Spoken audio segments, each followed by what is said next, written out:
The hardest thing about that week-long break, the accidental week-long break, is the fact that I was not able to finish this sooner.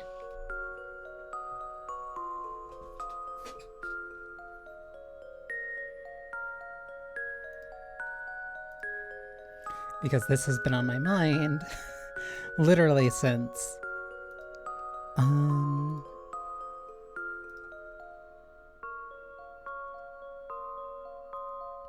but now I actually get to finish it. I think this is the save I made right before here. Yeah, so I can just continue off from here.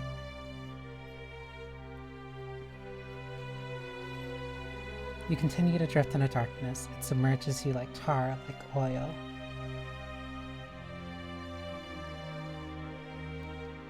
Hang on, because I also read through this before, so I'm just trying to let my tea steep for a little bit. Okay. There's something oddly reassuring about the darkness. Something soothing. Oh, it's time to wake up. But you cannot drift forever. There are people who are worrying about you, people who care for you. Surely they must care, for you can hear a voice calling to you through the veil of darkness, a voice which stirs memories deep within you. You recognize that voice. You are sure you know the speaker, though you can't put a name or a face to them, not just yet at least. It's time to wake up. And this realization is like a flickering candle, one which soon turns into a burning beacon. This light, no, this fire, fills you, scouring you from your tip to your toe, scouring you from your tip to your toe. You are assailed by memories, phantom sounds and smells. You recall the cracking of wood, the flickering of flames. Motes of fire dance beneath your closed lids, threatening to burn you from the inside out. You shiver, though you do not understand why. Fire ought to be hot, and yet... I will not ask you again. Wake up, you silly girl. You cannot keep sleeping, not now. You fear if you continue to drift, these burning flames will finally consume you. Your lungs will fill with thick, acrid smoke, and then you will choke to death while all else burns around you. You do not want to endure that again. So you force yourself to open your eyes, even though it hurts. The back of your head is throbbing, and there is an unpleasant taste on your tongue, an unpleasant stench in your nostrils. The smell is sharp and rank, acrid, acidic and acrid. It is the stench of neglect, disuse, dereliction, and dust. And beneath it all, you swear you can catch a lingering smell of smoke. You lie there, dazed and disoriented. Your eyes might be open, but you still have no idea where you are, scarcely any idea who you are. Pain continues to throb in the back of your skull, slow and dull and regular. You feel sick. You wish you had never woken up, but you had no other choice. You know you cannot sleep forever. You blink, dispersing white spots which swim in front of your vision, and look around groggily. You still have no idea where you are, and that awful stench is making you feel sick. Oh, I see you have finally come to. I was beginning to worry you wouldn't wake up this time. You put me through quite a lot of stress, you awful girl. You really will be the death of me one day. But you soon realized that you were not alone. There is a woman standing by your bedside, a tall, gaunt woman who looks alarmingly skeletal. The woman is skinny to the point of emaciation, with pale flesh which sits a bit too close to her bones. Her eyes are an unsettling crimson, and her under eyes are dark. The bags beneath her eyes are so black her irises look as though they are set into two blank staring holes. This offers the peculiar woman an uncanny quality, as if she is observing you from a great distance. Her hair is dark, and it straggles loosely around her shoulders which are gaunt, sharp, and bony, just like the rest of her. She wears the attire of a nurse, white apron, blue gown, white stockings, and black boots, and her mouth is concealed by a surgical mask. You cannot see her mouth, but you can gauge her expression from those awful eyes of hers alone. She is looking at you with a detached sort of curiosity, as a scientist might observe a specimen, one which has been pinned down on a board, ready to be dissected. Her intrigue in you is of a surgical kind, her red irises so unnerving you shudder. You cannot say you trust this woman, but at least your dreams of fire have faded into the background. You cannot think of fire when you look at this woman. She is much too cold for it, an ice sculpture brought to life. You look at the nurse uneasily. You do not trust her, but you still ask her where you are, what is going on. You have nobody else, after all, to turn to for answers. She is the only other person here you can talk to. Oh, the nurse raises an eyebrow. Do you not know where you are? Mutely, perhaps meekly, you shake your head. The nurse looks at you coldly. You think that everything she does must be cold, then says, "And do you know who you are?" This question is even more pointed than the last. It lacerates you, just like broken glass, and you tremble. This ought to be easy enough to answer. How can you not know who you are? And yet, you should know this. The answer is on the tip of your tongue.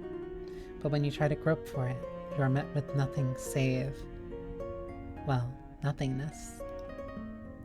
There is a hole in your head where your memories ought to be. You can feel the empty, aching lack inside your skull throbbing. Your sense of self has slowly leaked away while you are lying in your hospital bed in this dark and dingy room. You ought to know who you are, but you do not. Your own identity is a mystery to you. You do not know your age, nor your occupation, nor even your name. You could be a queen, for all you know, the sort with the power to order executions, and you would have no idea. You have never felt more lost before. Or at least, you think that you have never felt more lost before. How can you be so sure of that, however, when you cannot remember anything past the present? All you know is this hospital bed. The only face you can recall with any clarity is that of your nurse as she stands before you, and even then, you can only see half her face. The surgical mask obscures her mouth. You cannot remember the faces of your parents, if you even have any. You cannot recall any brothers or sisters, aunts and uncles, nephews and nieces, family, friends. You cannot recall a single thing. Mutely, you bite the inside of your cheek. You bite a little too hard, and your teeth shear through the soft, inviting flesh within. Blood begins to bubble from the wound, sharp and coppery, and you wince. The nurse, meanwhile, clicks her tongue. I'll take that as a no, then. That is unfortunate. Here, you wince, as if you have failed some sort of test. Have you let her down? But that's all right. That is what I'm here for. You cock your head at your nurse curiously. What does she mean by that? I know who you are, the nurse continues, her voice a dull monotone. Even if you don't, that is my job. Now listen, you are a young lady of some renown. A young lady? You cannot recall being a young lady, But, by the same token, you cannot remember being a scullery maid or a farmer's assistant or a spinner either. If you have to be anything, you suppose you could do much worse than being a lady. It is only one step down from being a princess, which is one step down from being a queen. If you have to assume any identity, you could do worse than being a lady. But you could also do far better. Ladies have less power, after all, than the lords who father them, the lords they wed. Yes, you think as you sit there, you would far rather be a lord. You do not know much of yourself, but you cannot imagine you have ever wanted to be a lady. You were out riding, the nurse says, her voice dispassionate, on your horse when you had something of an accident. An accident? Indeed. You slipped and you fell and you broke your leg. I did my best to set your bones, but it will take some time for you to recover. Until then, I must advise that you remain here, undisturbed and unmoved. Naturally, I will check in on you at regular intervals, and I will see that all of your needs are being met. That is what I am here for. Ah, you see, you had wondered why your right leg felt so heavy, and why it looked so bulky beneath your sheets. You cannot see the current state of your leg, not with the sheets atop it, but you imagine you are wearing a cast. You can remember what a cast is, at least, even if you cannot remember your own name, your old home, your friends, and family. How curious. You must have banged your head rather hard when you fell off your horse. That would be the only logical explanation behind your disorientation, the dull ache inside your skull. You swallow, tasting decay on the air, tasting dust, and you wince. Your fingers curl about your sheets, which are threadbare, and you glance about. You take in your room, dark and drab, decidedly dingy, with peeling walls and a wooden floor and a singular window, small and mean, like a prison cell, and you frown.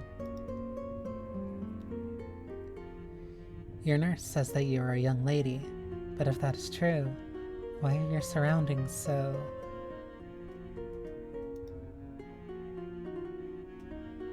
so derelict, madam? Yes, that's a good way of terming it. Where, you ask your nurse, is this place? This, the nurse replies coolly, is a private sanatorium. Young girls are sent here when they sicken, and we, which is to say as nurses, do our best to help you recover. You see, that does make sense, but you wish to know why the sanitarium is so run down. You are wondering that, yes, if she wouldn't mind. Not at all, the nurse answers, and a tired sort of voice would suggest that she doesn't mind, that she does mind, quite a lot, in fact. This sanatorium is something of an experiment. An experiment? Our benefactress is an eccentric woman with rather unique, shall we say, beliefs. She, and by she, I am referring to one Dr. Godwin, thinks that these newfangled here. The nurse makes a quotation mark with one hand, the hand which isn't holding her cigarette. Hospitals with their sleek, white floors and walls are bad for patients. Her argument is, if the sick are kept in pristine conditions, what motivation will they have to recover? They will grow complacent, and they will be content to waste away within a hospital bed. It is the belief of Dr. Godwin that cleanliness is not, in fact, close to godliness. Instead, it induces slovenliness. You are here to recover, nothing more, and your parents wish for you to recover as soon as possible, so that you might return home. That is why they sent you here. Our healing methods at the sanitarium may seem unorthodox, but they have proven to work with many patients in the past.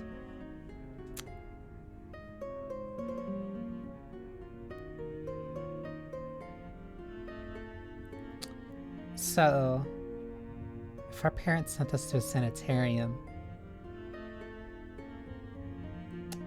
why would they send us to a sanitarium after our leg got broken?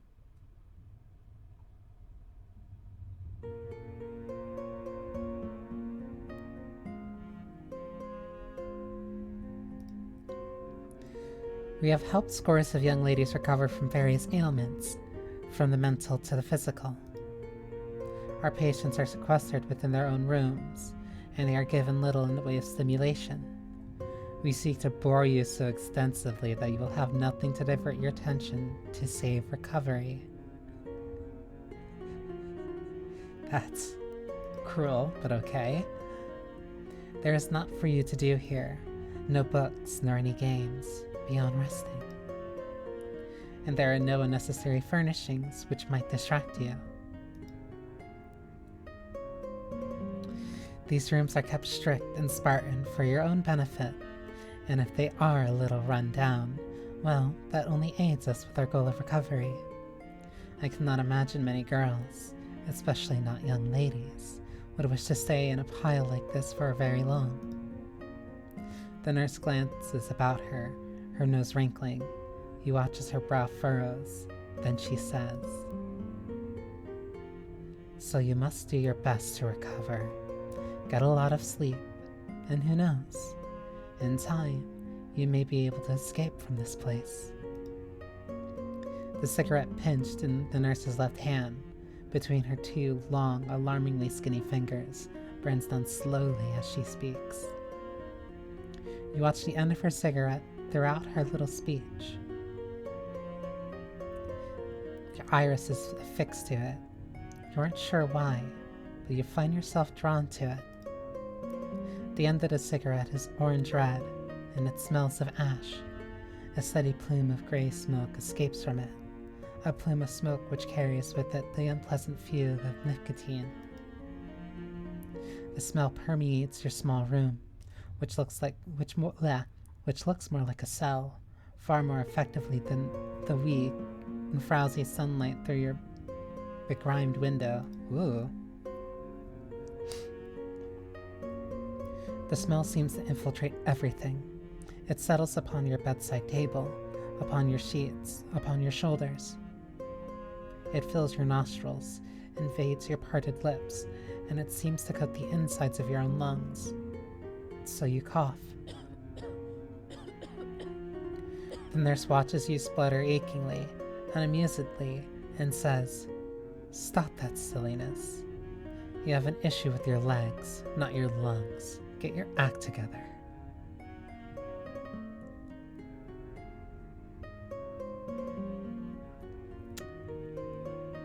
Biting my tongue.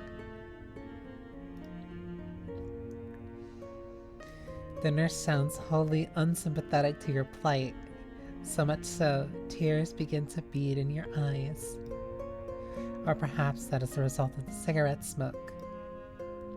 You are not accustomed to the smell of cigarette smoke. You have the faintest, vaguest collection of your father smoking his way through expensive cigars, but it has always made you sputter. You cannot stand the stench of it. It clings to everything it touches, wallpaper and wainscoting, and your windpipe alike, and it makes you feel sick. You shrink in on yourself, your arms winding around your middle. At least you did not break either of those. You wish the nurse would not smoke so. Surely that is contrary to your recovery. You tell the nurse as much, but she simply shrugs in response. Why should it matter? This place isn't meant to be hospitable. I already told you as much. But is this place not, you ask her,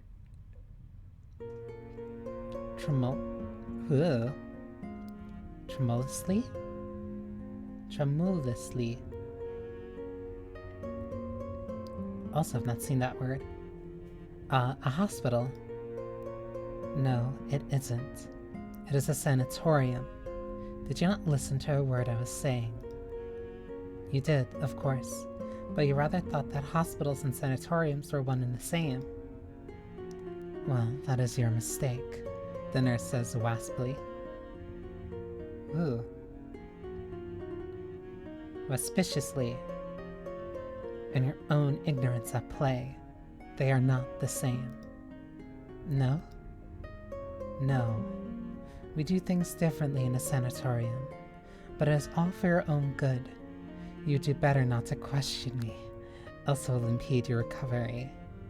You do want to get better, don't you? Of course you do, but then do not ask any more questions. Do not make any suggestions. It is not your place. As a patient, you have no voice. There is nothing you can say which can hang on.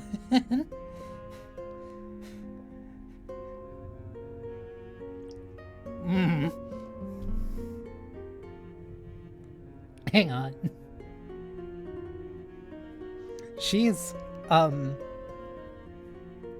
sharp.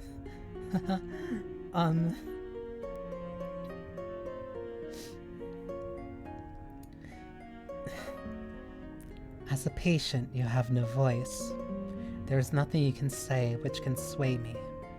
Your only job is to recover. Until your leg has healed, you cannot integrate into society. And if you cannot integrate with society, that means you are no longer human. Not a human? No, indeed. In your current state, lying in that bed.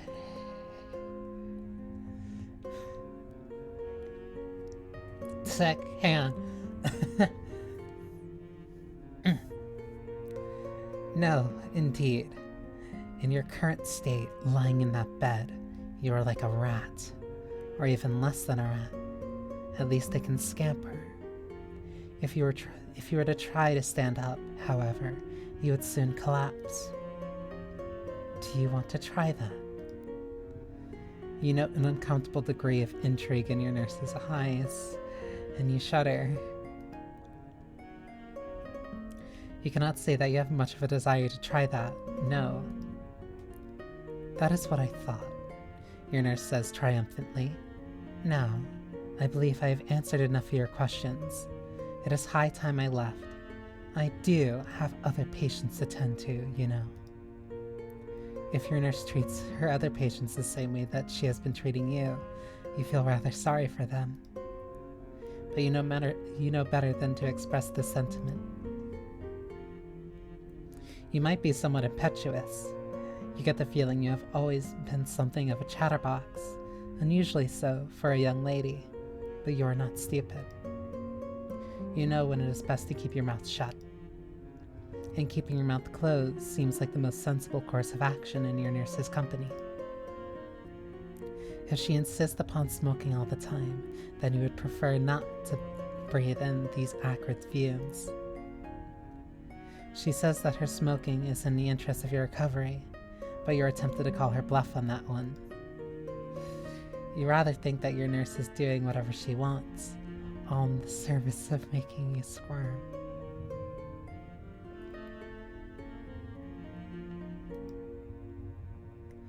I will be going now, your nurse says after a small pause.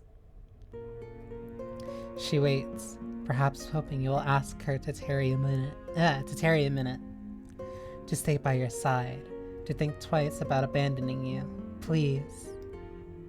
But you do not say any of these things. You do not want to give her dissatisfaction. In any way, you think you would prefer it if she did leave. You cannot say that this meeting has been particularly pleasant.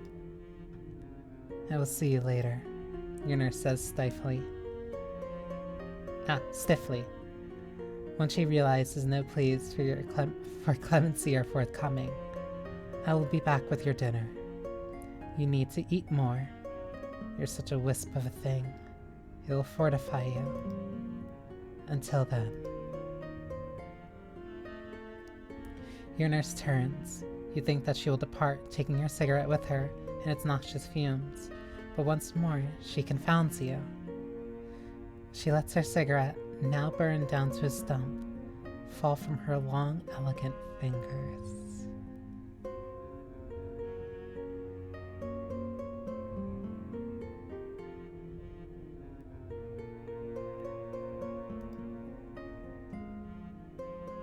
Then she crushes it beneath her heel, slowly and methodically, as one might stamp a spider to death. When she draws her foot away, the cigarette is a sad and crumpled husk of its former self, its bent back, ash scattered across the warped and wooden floorboards. At least it has stopped smoking, but the smell remains. Your nurse looks at the disfigured remnants of her cigarette archly, her expression unfeeling. So do you. There's a pause. And then your nurse finally walks away. The soles of her boots strike against the aged floor, which creaks pitifully in response. She closes the door to your room with no small amount of force, so it slams. The foundations of the old, creaking sanatorium seem to groan from it. In your nurse's absence, you know not what to do, not immediately at least. You sit in your bed for a few moments, almost marveling at how thin and lumpy the mattress is. You glance at your legs, obscured by thin and faintly dirty sheets. You cannot see your legs, but you can see the sheets are descended on your right side. A shallow hillock which supports your leg has been constrained in some sort of cast. You are momentarily tempted to peel the sheets back and examine your leg, so as to verify everything your nurse told you.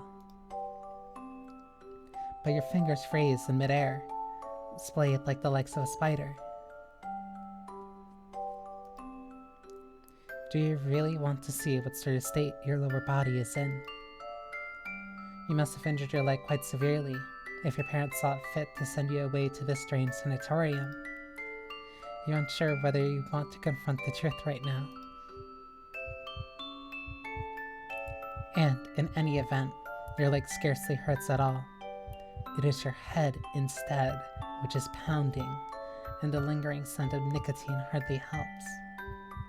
Why, you wonder, did your nurse have to stub her cigarette out on your floor? That can't be hygienic. You're certain she must have violated some sort of rule. Perhaps you can tell a doctor about it later, provided there are any doctors present to see you. So far, you have only seen your nurse. But you have only been at the sanatorium for one day. There must be other members of staff you can talk to, other nurses, and other doctors. Maybe your nurse's eccentric overseer, this Dr. Godwin, will even pay a visit to ensure that things are ticking over and patients are all being well treated. Or poorly treated, as the case may be, given the mission statement of this place seems to put discomfort on a pedestal. Still, you cannot imagine even a strange establishment like this would turn a blind eye to smoking in a patient's room. You will tell a doctor about this tomorrow, and perhaps a new nurse will be assigned to take care of you. Yes, you think, with a small sigh, that is what you will do. You'll see to it tomorrow.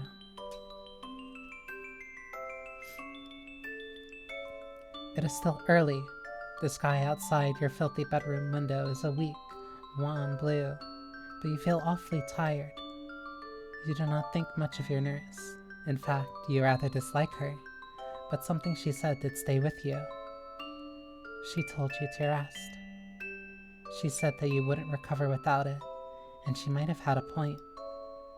You must lie back and allow your body a chance to slowly recover. It is with this thought that you lie down, and covers cool against your skin, your hair splayed against your yellow tarnished pillow. Your eyes fall shut, the scent of nicotine hanging in the air like incense. But before sleep claims you, a sudden thought occurs to you. Your nurse might have been holding a cigarette, but she never did take a drag from it. She kept her surgical mask on the whole time and never tried to remove it.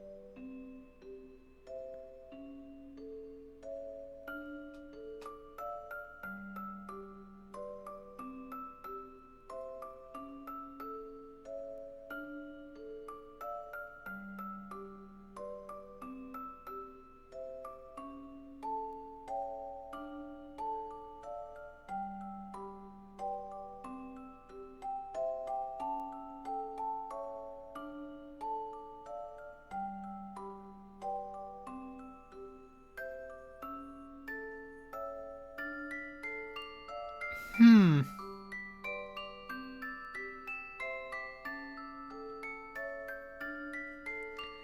I didn't think about that at all.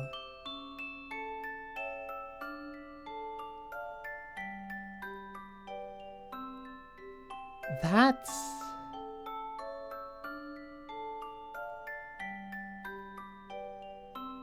Huh.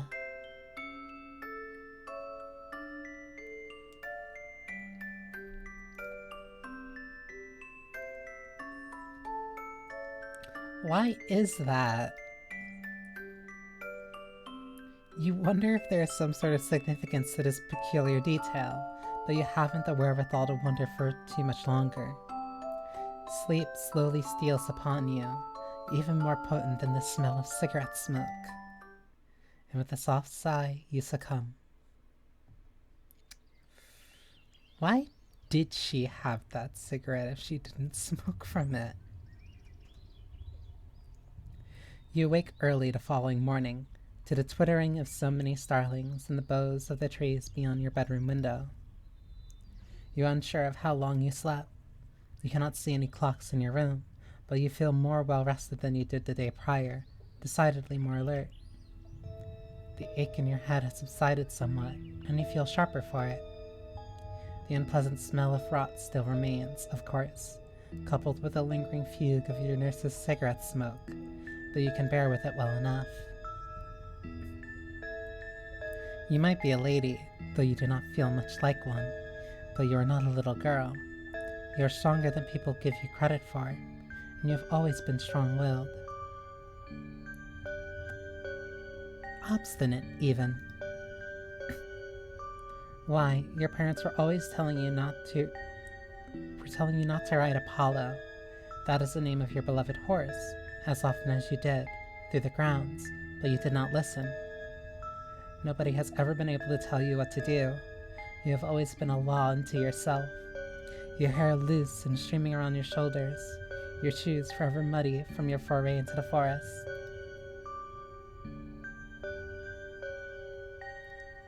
Your mother would tut when you trampled into the house,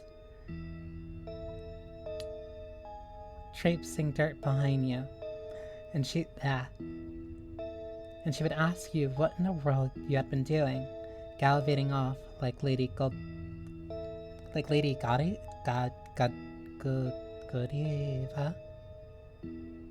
Lady Godiva, I believe?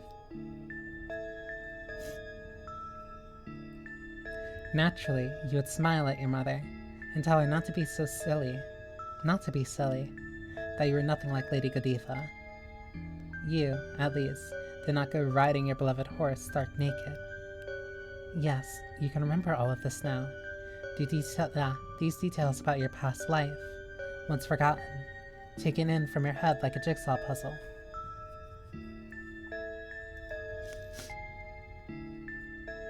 The holes in your head have been filled, the nooks and crannies in your mind stuffed full of memories. But even then, you still cannot remember your name. Now, this is aggravating. What a bother.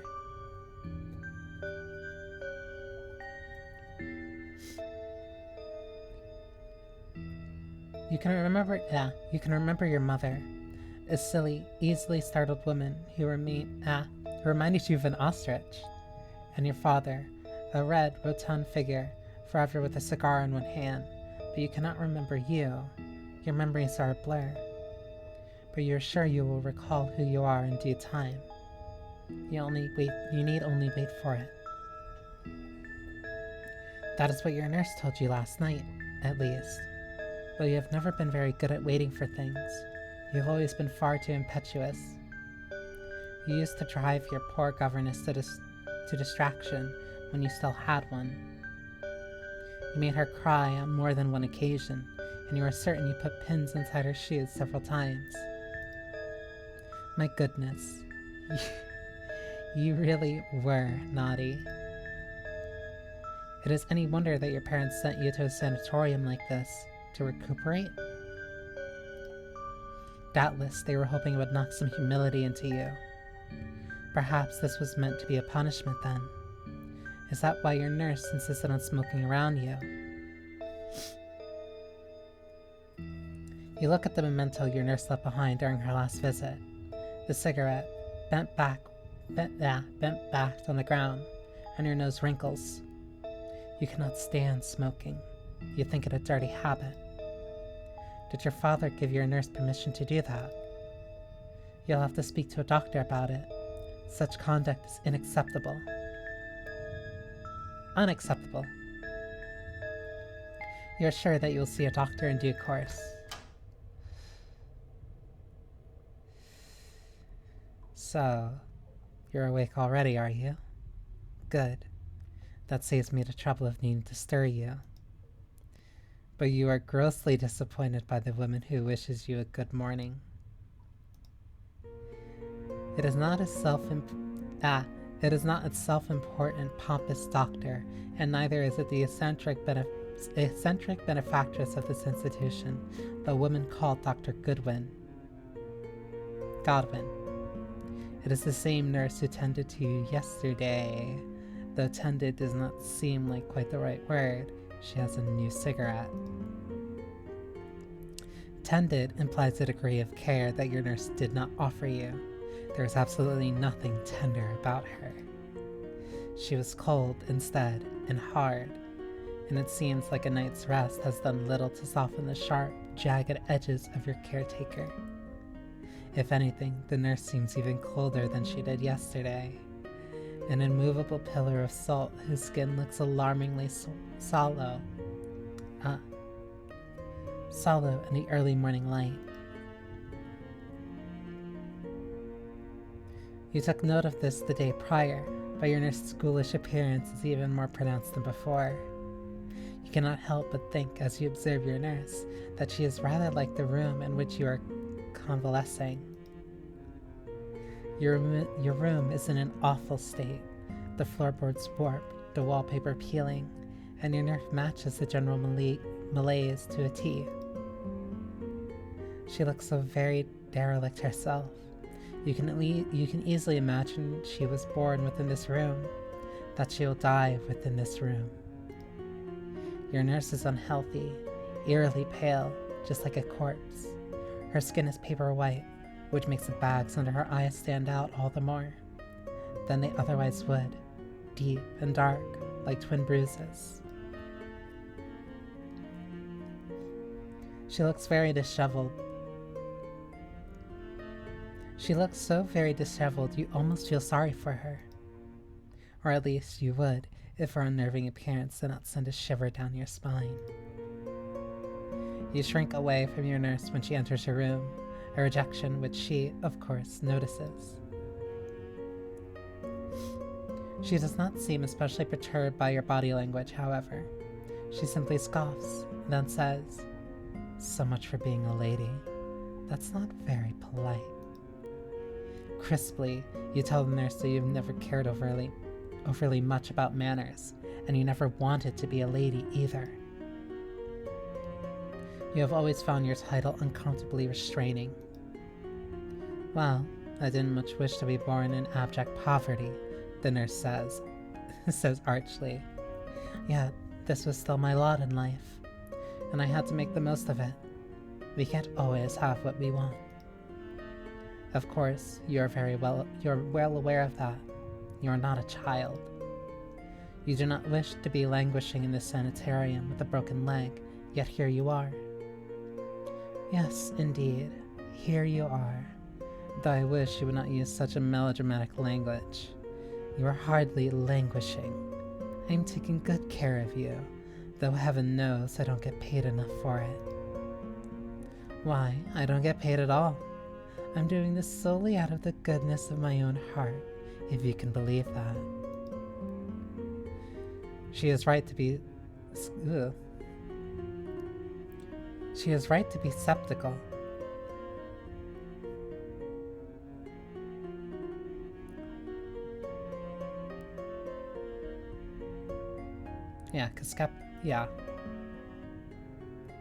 Because skeptical would be with a K.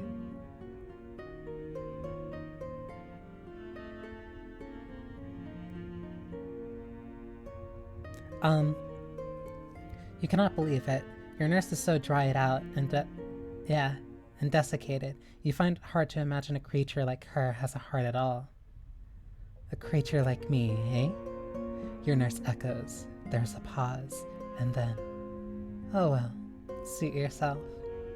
I can tell that you're in a bad mood this morning. That's funny, coming from her. But I will not wash my hands of you. It is still my job to help you, whether you want it or not. Now, let's see if we can get you out of that bed, since you claim you have been left to languish. That might bring some color back into your cheeks. Your nurse lets her cigarette drop to the ground as she speaks, though she only just lit it. The cigarette is not yet burned down, but she stubs it out regardless, crushing it beneath the sole of her boot. You watch as she grinds the last sparks of life out of her cigarette. And as she does, you frown. Isn't that a waste? I suppose so, your nurse says, with a careless shrug. Still, the world is full of it. We waste a lot of things. Time and money, and even our own lives. The fate of a single cigarette is hardly worth worrying about. Yes, you know that. But it is not as though you were worrying. You simply thought, given her claims she had been born in abject poverty, she would care a little more about burning money. Oh, what is this? Your nurse asked, her voice wearily amused. Don't tell... I set that up specifically to also throw me out. To, like, completely catch me off guard.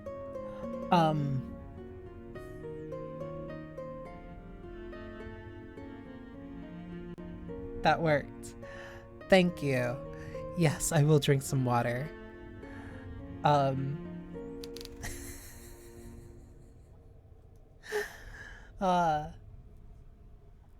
That completely caught me off guard.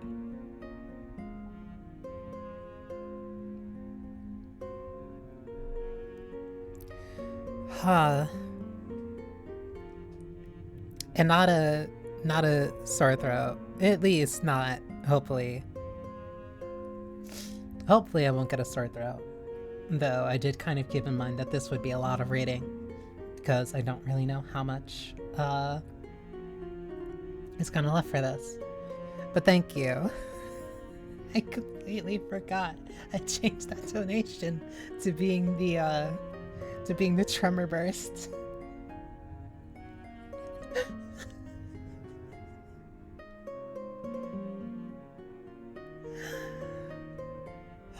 Okay. Oh, what is it? Your nurse asked, her voice wearily amused. Don't tell me that you're worrying about me. No, you reply stiffly.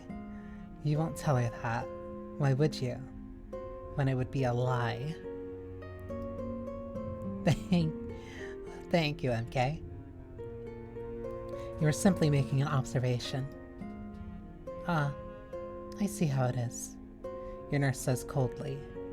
Well, let me make an observation in turn. You're being a selfish, ungrateful little bitch, but that is fine.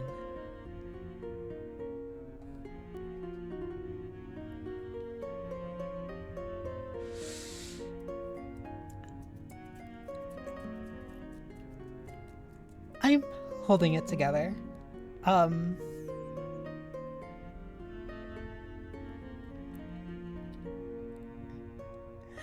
holding it together. I'm holding it together.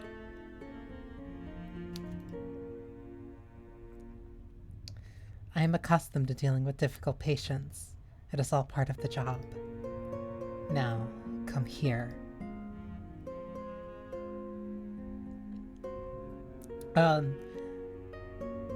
Your nurse approaches, then hooks an arm around your shoulder.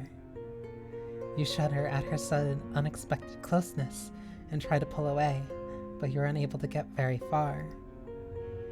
Your nurse holds on to you, clinging to you as intimately as your own shadow, as close and as cloying as a nightmare. She looks at you coolly, her tone reprimanding as she says, "Stop squirming, you stupid girl. I'm trying to help you. You do want to get back on your feet, don't you?"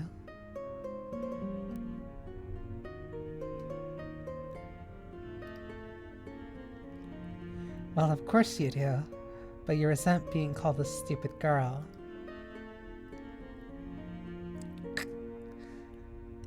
"And I couldn't give a damn. If you act stupid, I will call you stupid. It is what you deserve."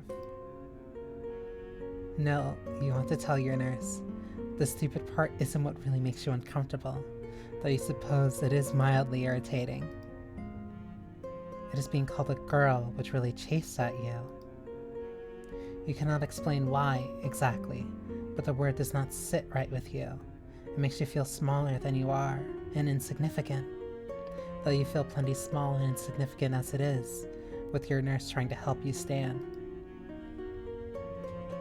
After some finagling, she is finally able to manage it, but you are unsure whether this operation has been wholly successful. Though your left leg fares well enough, a sudden spike of pain soon pierces your right. Your toe curls and you hiss from the sharp, unexpected agony of it. Your teeth clack together, your whole body trembling, while sweat begins to bead upon your brow. For all you complained of languishing in bed, you would far rather languish than endure the agony of trying to stand on a leg which has been badly broken.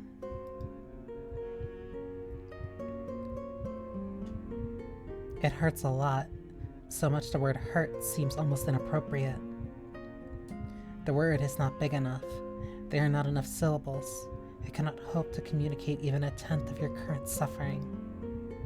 But your nurse does not let you slump back on the bed. Instead, she holds you steady, whispering words of affirmation in your ear, her voice dry and rustling like the autumn leaves. "Good, good. You really are making wonderful progress. Your leg was in such an awful state when you first came here. I had initially expected that it would take far longer for you to be able to support yourself.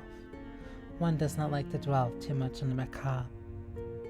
That is funny, given your nurse is, well, a nurse. But your leg was positively mangled when you arrived." "Mangled?" "Yes, indeed. You broke it so badly, at such an angle, that your bone was perforating your flesh. I thought that you would need to stay in bed for at least 2 weeks in order to give your leg a chance to heal." That's interesting. Perhaps it is for the best that you didn't let your morbid curiosity get the better of you yesterday, then, and you didn't try to examine your leg as it lay swaddled beneath your sheets. Though it seems unlikely that you had been able to see the white bone perforating your skin, it is in a cast, after all. That does raise a question, however. If your nurse thought it would take 2 weeks of your injured leg to heal, why did she suggest that you try to stand upon it today?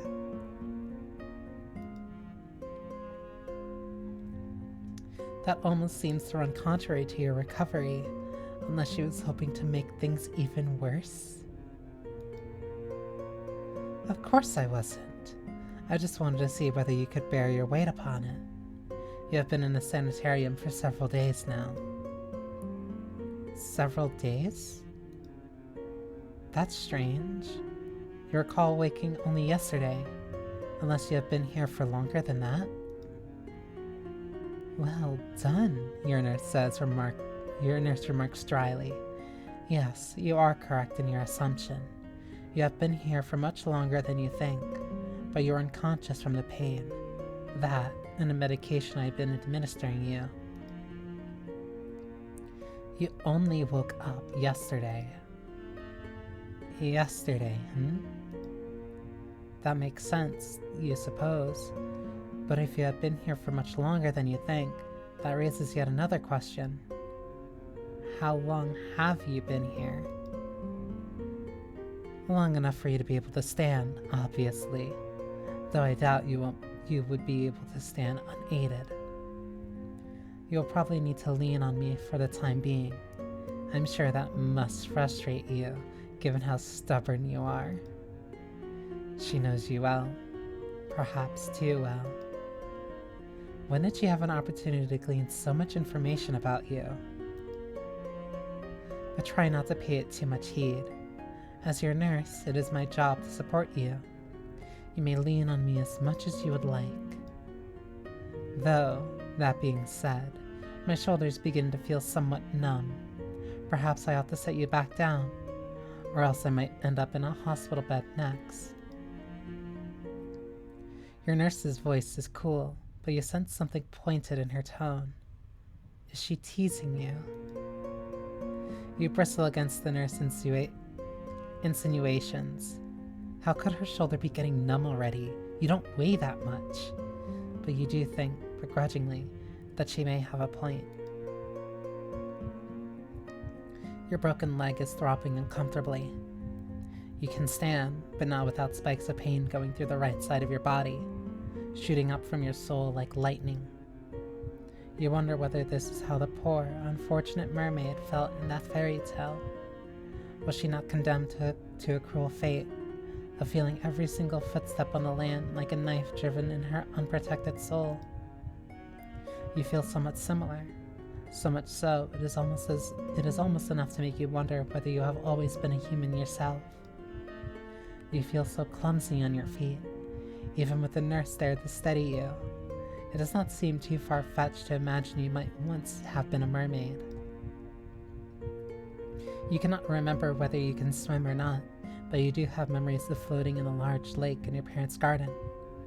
Much to your mother's chagrin, of course. Perhaps you can swim then. You might get along better in the water than you do on dry land. Your every footstep agony, sweat beating like bullets on your brow. You try to breathe, and you almost regret it. You can still smell the fume of cigarette smoke, faint, but undoubtedly present. The smoke unfurls inside your nostrils. It curdles within your stomach, just like spoiled milk, and you start to sputter.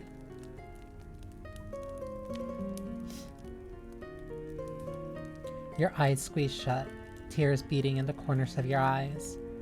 Unbidden, as cough and sputters retch their way out of you. Your nurse listens to you, one eyebrow raised, and says, "Oh dear," though she doesn't sound all that sympathetic.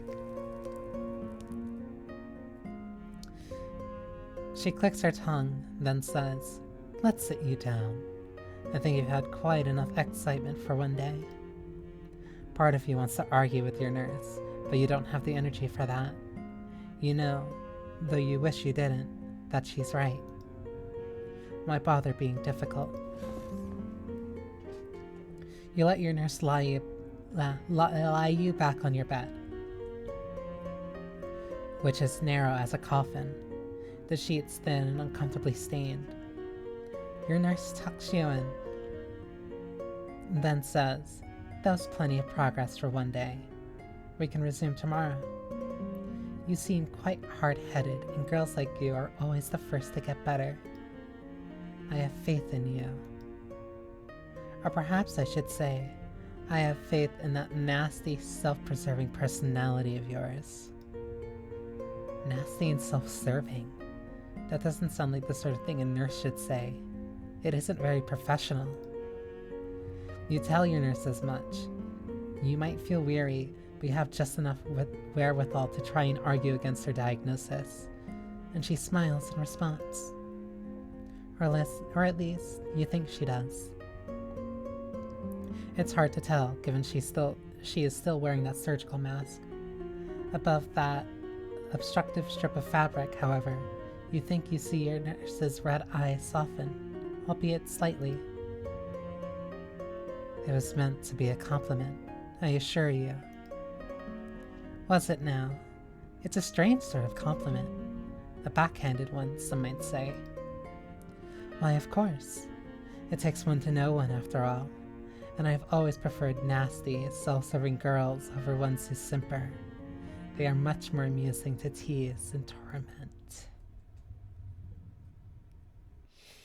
You... Oh, good, because that doesn't sound at all sinister. You roll your eyes, though you feel so tired as to wonder you have the energy for such a gesture of defiance. And your nurse titters.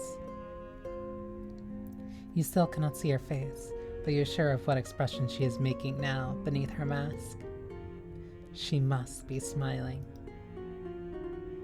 If I'm not at least a little bit sinister, then I'm not doing my job properly. I am a nurse, you know. And are all nurses, you ask, meant to be sinister? To an extent, I'm sure. Anybody who has the capacity to stick a syringe in you ought to be a little unnerving, don't you think? Well, not even you can argue at that. She does have a point. I know I do. I wouldn't have said otherwise. And I have several other pointed objects I can stick inside you too at my own discretion. If you think my words are sharp, then you've not seen anything yet.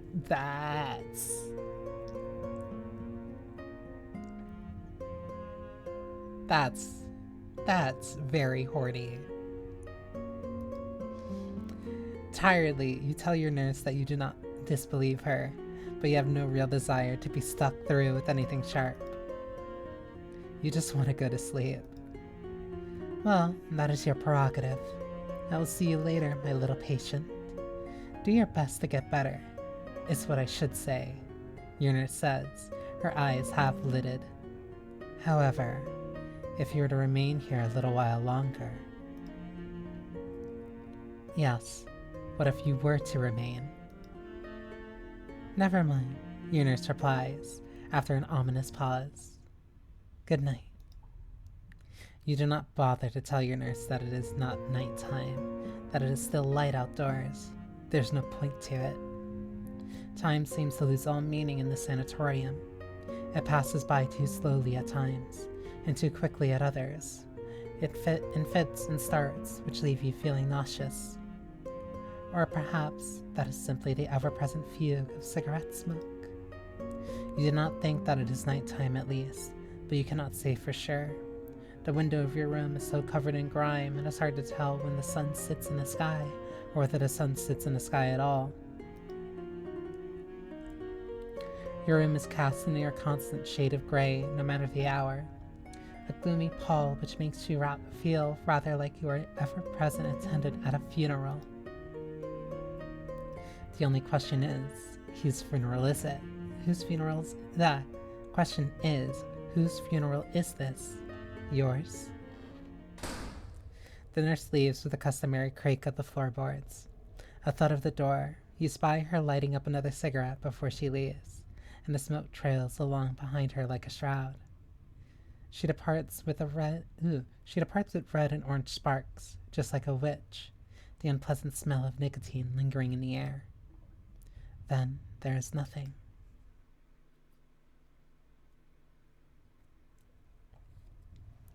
Time passes in mysterious ways, and it seems to dilate, then contract, in the weeks, if indeed it has been weeks, which follow.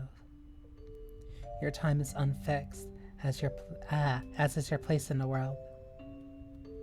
You awake, sometimes at your nurse's behest, sometimes on your own. She checks up on you, and she eases you from your bed, supports you, your living walking stick, as you shamble gracelessly around your room. Your room is very small. It might be even smaller than a prison cell, and you feel like a caged beast as you lumber around, in a body which refuses to listen to you. There's something maddening about how incredibly clumsy you have become, especially when you were once able to scale the trees in your parents' garden like a monkey.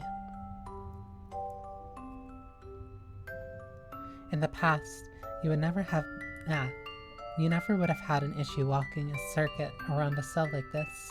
Now, however, every few shuffling footsteps you make are liable to make you feel breathless. Sweat begins to prickle on your brow, and your skin turns red from the effort of it all. An unpleasant, meaty sort of redness, which fades to a porridge like ooh. Meaty sort of redness, which fades into a porridge like puce once the nurse lets you lie down again.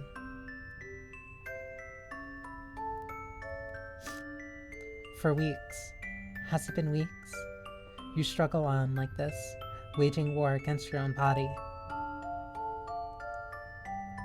You do not leave your room, and neither, curiously enough, do you think of leaving. You are remembering more about your past every single day, bits and pieces floating around your consciousness like driftwood.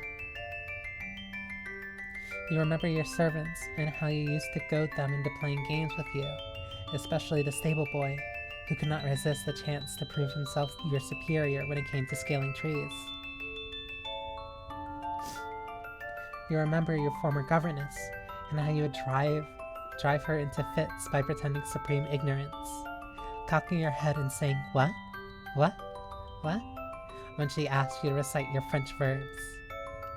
You remember Justine, not that there is much to recollect about her, a girl about your age of a similar social standing.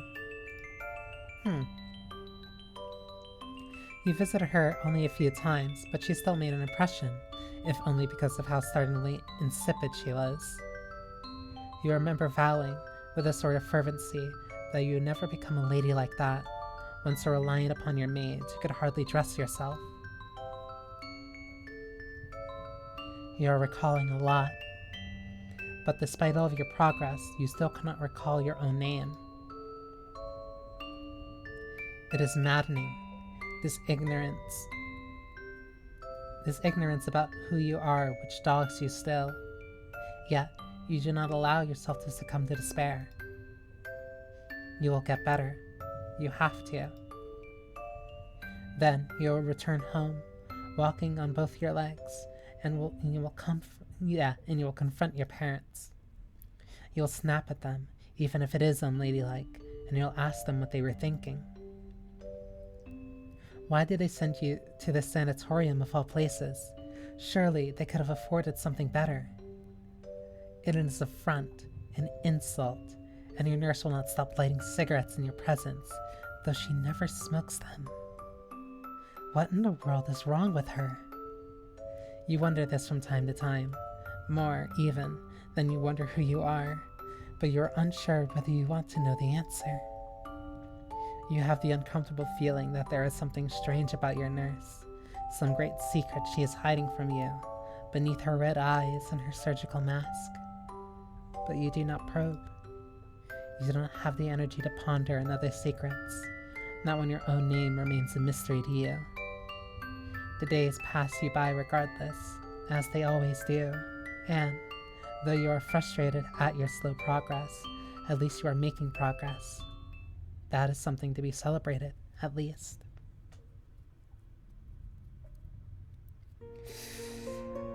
I didn't know that her hair went all the way down. She has really long black hair.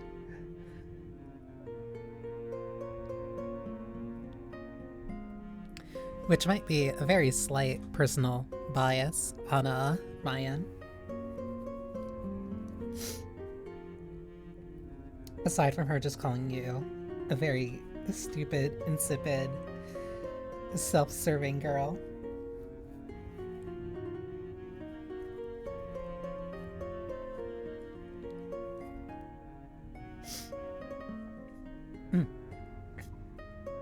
Your nurse seems to agree with this sentiment. For one gray and gloomy morn, but all morns are gray and gloomy here. She says, "I think you're well and truly on the mend. Your leg has not been acting up, has it?" In truth, your leg has been paining you, mostly at night when you are trying to sleep, but you are now so desperate to recover that you hurry to nod your head.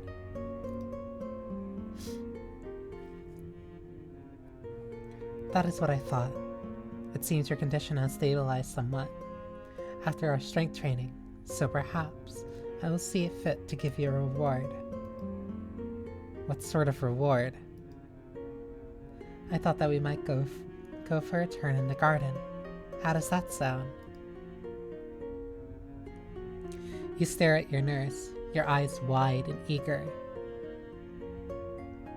Will she finally let you escape your dark, dreary bedroom? You feel as though you have been consigned indoors for far too long. Like a sunflower shut up in the dark, you have begun to languish, to wither away into nothing at all. The promise of going outdoors, of feeling the sunlight on your skin, is a tantalizing one. But what if your nurse is simply toying with you? You are unsure if you can trust her, but... Yes, the garden. Do you want to step outdoors? Your nurse says. Of course, it'll take more than a single step, but I will be with you. You will have to walk further than you have if you want to go outdoors, but it should be good training. It will aid your recovery quicker if you can spend more time on your feet.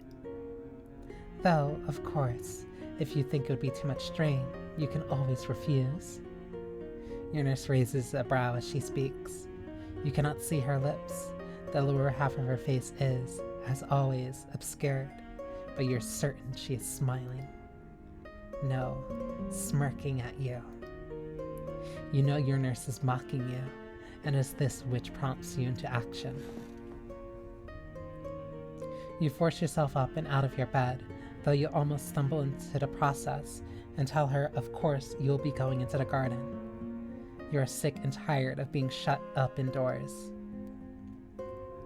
Do you not deserve at least a taste of freedom?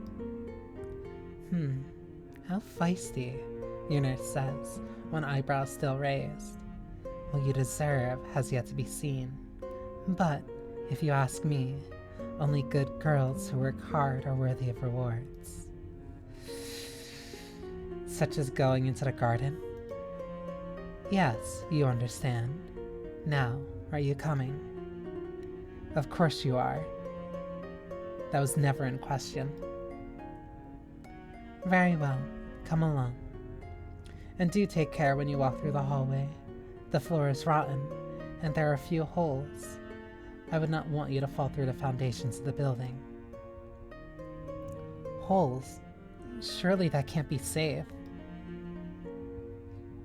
Did I ever say it was? Your nurse replies, archly amused. Which is fair, you suppose.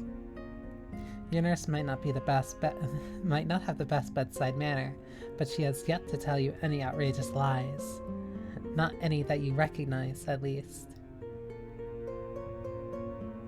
Your nurse lets her unsmoked cigarette fall to the ground amidst the carcasses of its fallen brethren.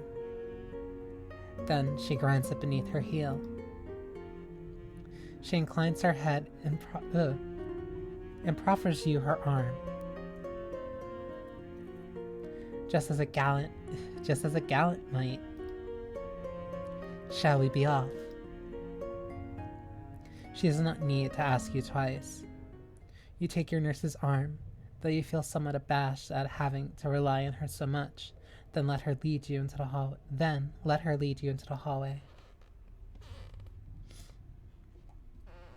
You stumble into an unfamiliar corridor you have never seen before, a space which is even more dismal, if that can be believed, than your bedroom. There's more peeling paper in the hallway, though it looks oddly blackened, signed by the wainscoting. The floor is made of warped wood, and true to your nurse's warning, there are holes in it, yawning voids which have been eaten away as if by some almighty maw. The windows are stained black, with soot, maybe, and one with the windows you pass has shuttered completely, letting you in the lukewarm breeze. Well, at least it isn't a cold day. This hallway is awfully dismal, yet the sky outside, past the empty window pane, looks blue enough and very bright. The sun is out, and you sigh as you pass the ruined window. The sunlight feels good on your skin. There's something soothing about it. When was the last time you felt the sun's light on your face? You cannot remember. It feels as though it has been a very, very long time indeed. You have been shut up in the sanatorium for far too long.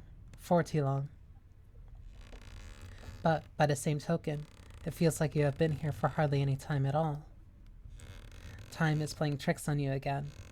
It shifts, dilutes, and undilutes, just like water. It is impossible to take hold of. It is even more impossible to perceive.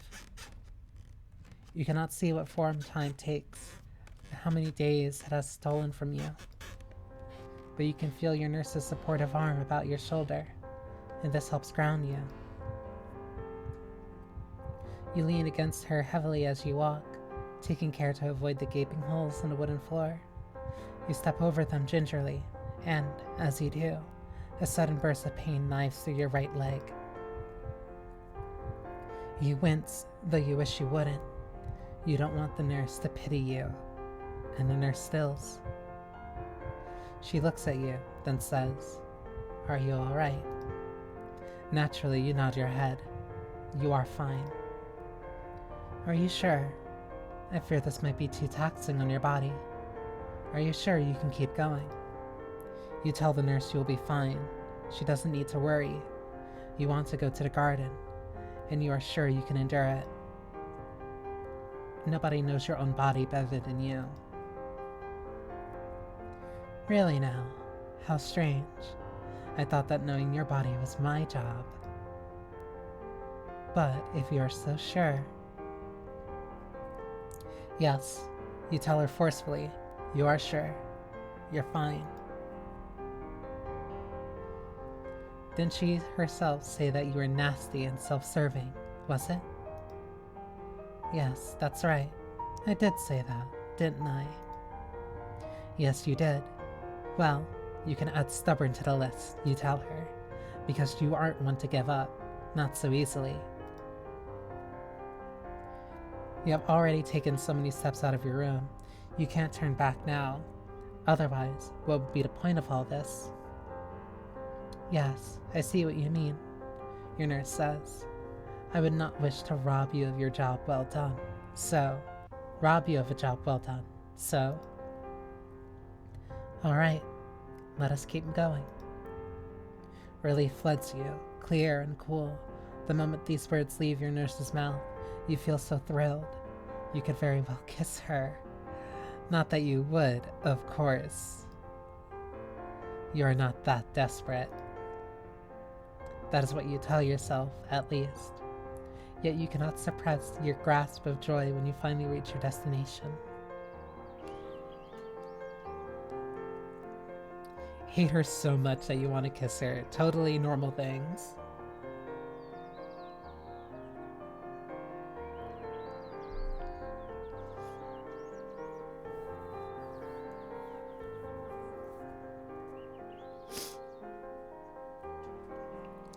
There's a door inlaid into the wall, a door which has been thrown open, which leads into a garden.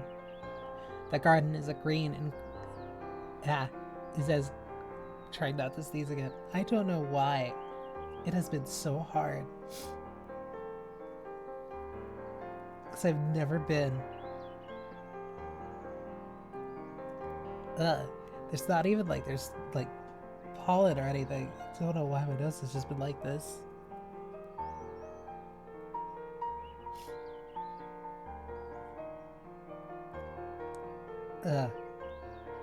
Give me like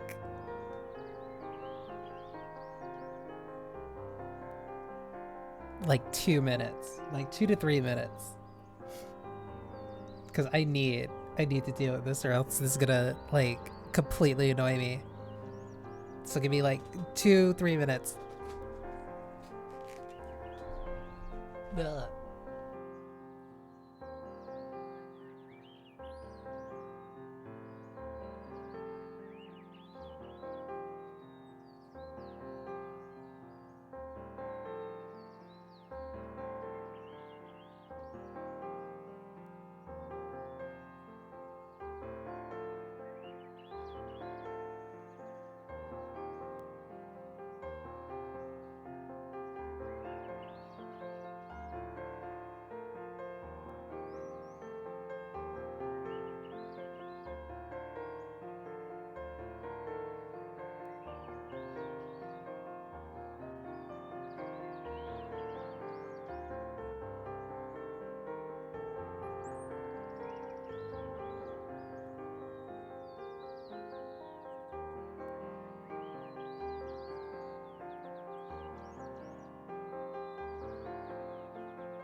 Okay. Those should be better.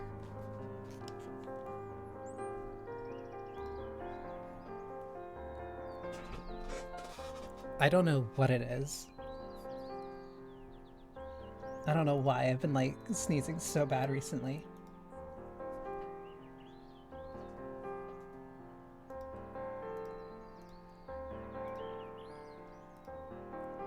Okay.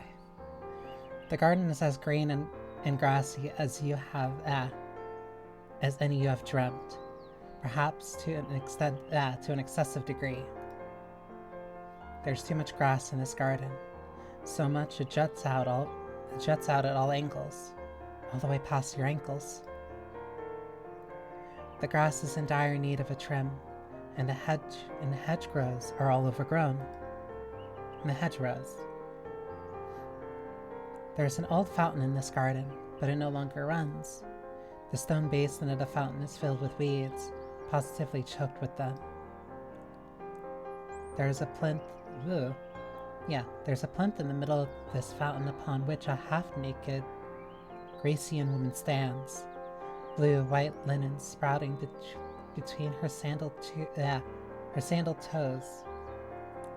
She holds a pot atop one shoulder, from which cool jets of water must once have poured.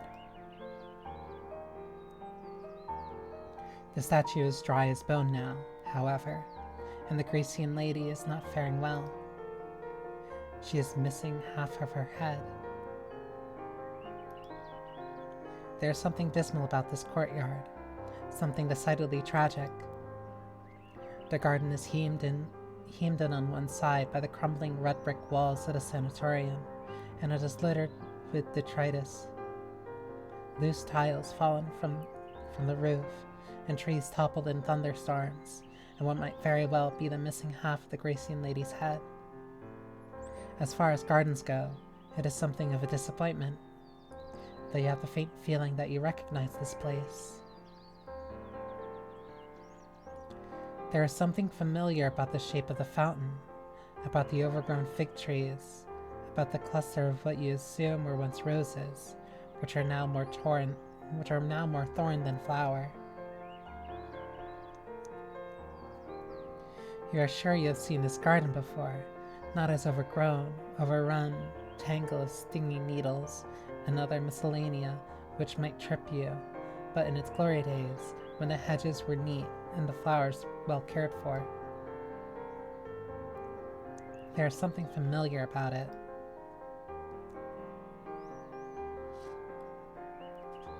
A memory stirs within you, beneath the surface of your consciousness. So, what do you think? It makes a nice change from your room, don't you think? But then your nurse speaks, and this memory fades. Though you try to grasp it, it slithers from between your fingers, just like the scales of a slippery fish. You cannot hold on to it. It is lost to you, lost to the void. But your nurse is right about one thing. This garden, however dilapidated, does make a nice change from your room. There's something reassuring about it, especially when you feel the warmth of the sun's light brush against your skin. You sigh from the pleasure of it, a pleasure so great it seems to overtake the pain in your right leg, and your nurse's red eyes soften. Good. I thought you might like it. That is why I brought you here. I was unsure initially whether you would be able to make it all the way to the garden, even with my help. Well, you counter, that was very foolish of her. She must not know who you are. Does she really think that you would let a silly little broken leg keep you from doing what you want? I suppose not. That is not the sort of girl you are. You have always been such a difficult patient. But I believe I've told you once before that I happen to like difficult patients. Yes, she had told you as much. Did she not say she liked difficult patients because she enjoyed breaking them down? Indeed, it is one of my more unsavory habits, your nurse says, her voice fruited, a little shifty. You latch onto this. You cannot help but be curious, and you ask her what other unsavory habit she has. Is lighting cigarettes she does not intend to smoke one of them? That, and making my patients cry. I can be awful, really, when the mood strikes me, your nurse says lightly, though I'm in a good mood today. And why is that? Who knows? Perhaps it is the sun, or perhaps I simply like seeing you smile. I wasn't ready for that one.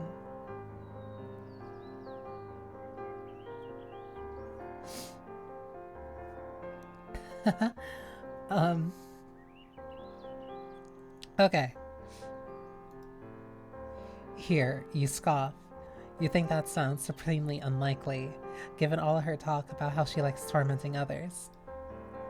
Yes, I suppose it must seem unlikely, your nurse says, her voice vague. To you. I would not expect you to understand, but you have always been special to me. Always? For as long as I have known you, at least. Ever since you were admitted to the sanatorium, she means. What else would I mean? That is what you were asking. Well, don't. There are some questions you would be better off not knowing the answer to. Now, you stay here. I'm going to fetch something for you. What's something? Nothing sinister. I only wish to reward you for your hard work. Now, hang tight. I won't be a minute. You think that this is most likely a lie. You imagine your nurse will be gone for much longer than a minute, but you do not care. You have slowly become accustomed to your nurse's company, to the point where speaking to her seems almost natural. You have been sleeping a lot lately, and you seem only to awake in your nurse's company. Sometimes it feels as though she's the only real thing in the world, that you will cease to exist without her. On occasions, when you hover in the mutable divide between sleep and wakefulness, you can almost bring yourself to believe that you are not real at all, that you are not flesh and blood. You are nothing more than a figment of your nurse's imagination, a dream which can only be witnessed when you are in her company. You wonder if you will blip out of existence the moment she departs, if you will fade after she sets you down in the grass, as if you were never there at all.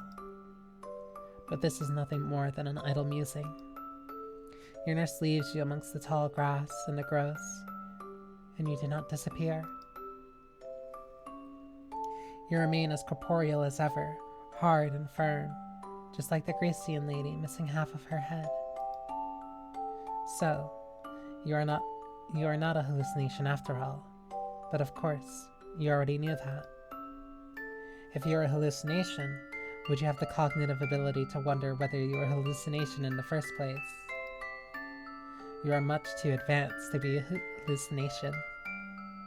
You need to think harder. Think, Ezra. Ezra? Is that your name? You cling to your name, to this shard of your name, jealously, as if it is a precious gem. You hold it close to your heart, letting its sharp edges lacerate you. Z is such a pointed letter, while you await your nurse's return. You sit there in the grass, surrounded by weeds, and as you do, you ponder. The nurse told you that this place is a sanatorium, and in the beginning you did not doubt her. She sounded so assured when she delivered these lines, you could not even begin to imagine she was lying.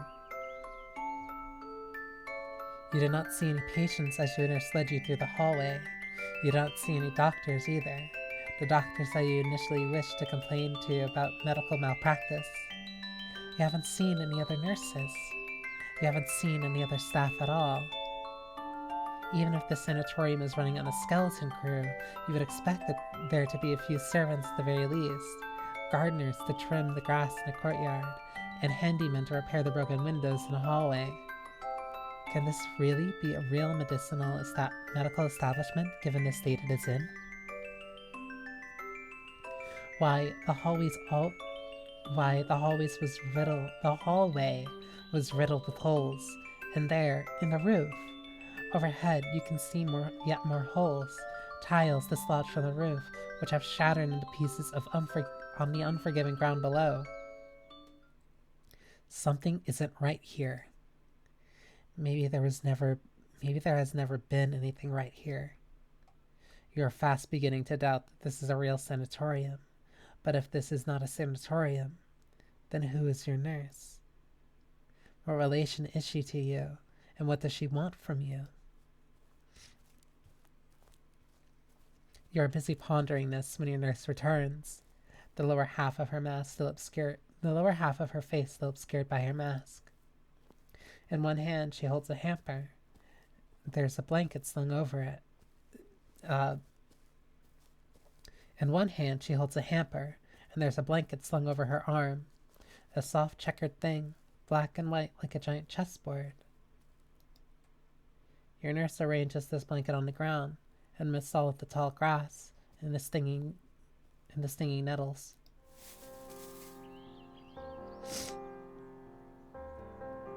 Your nurse sits on the blanket gracefully, her long legs unfurling beneath her. Then, through her half-lidded eyes, she examines you amusedly. Well, do you want a treat? She says, her voice sensuous. For being such a good girl. You rail against this descriptor which feels so ill-fitting, too small for you, and uncomfortably scratchy. You have half a mind to tell your nurse that you won't do anything she asks, not if she insists upon calling you a girl. But then, your stomach rumbles, rather noticeably too, and the nurse titters. Don't deny your body what it wants. Come and sit beside me. Come. You hesitate for a few moments, but ultimately obey. It feels as if you have no choice. You cannot say no to the nurse. There's something mesmerizing about her. Something hypnotic. You can feel her luring you in, and, like a moth, you find yourself drawn to the light she exudes. You take a seat upon the blanket, free from the tall grass and the stinging nettles. Netless? I don't know. While she nods approvingly. Very good. Now come. The nurse reaches with one long gloved arm into the wicker basket and procures from it a bowl full of strawberries, red jewel-like things, all sprinkled with sugar. She takes one of these precious gems between her thumb and her forefinger and dips it in a little bowl of cream, all soft white peaks, just like clouds.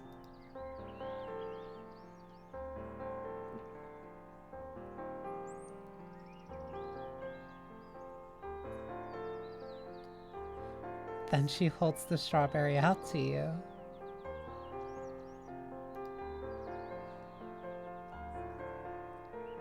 The strawberry looks undoubtedly delicious. Its rounded surface positively seems to throb in the sunlight, but still you eye it with some trepidation. Is it really safe to eat? Why wouldn't it be safe? I promise it's not poisonous.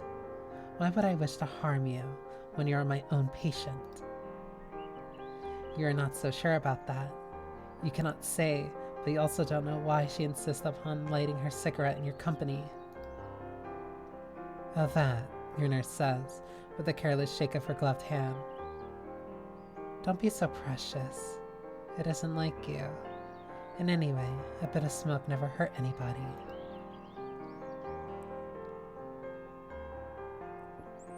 Now come here. come. You want to argue with the nurse's careless comment. You rather think that smoke can be dangerous, especially if ingested in large quantities, but your stomach gives another sad, pathetic little gurgle. You don't necessarily trust your nurse. You fear she is being a bit too nice to you, but you are hungry. You didn't have any breakfast this morning, and you would like to eat something substantial. Not that strawberries would have much substance to them, you suppose. Still, they should be better than nothing. You do entertain unsettling notions of the strawberries being laced with cyanide, of your stomach tying itself into knots upon your swallowing, while your body begins to convulse. But to your surprise, the strawberry pinched between the nurse's gaunt fingers tastes ripe, full, and sweet.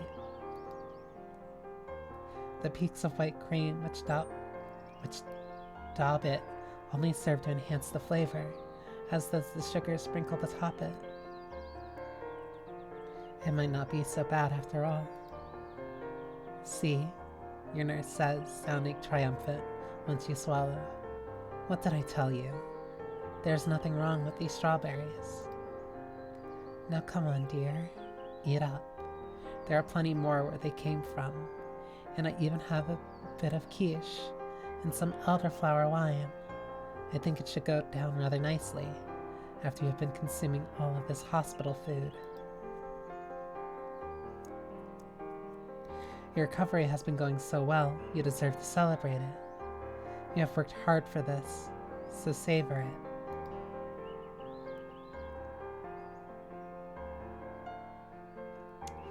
It might very well prove to be one of your last meals here in this institution before you're allowed to leave.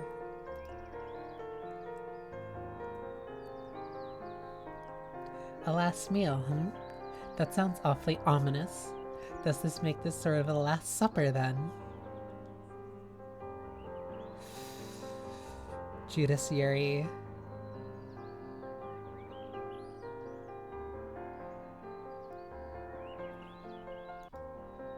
Yes, I suppose. Now come eat.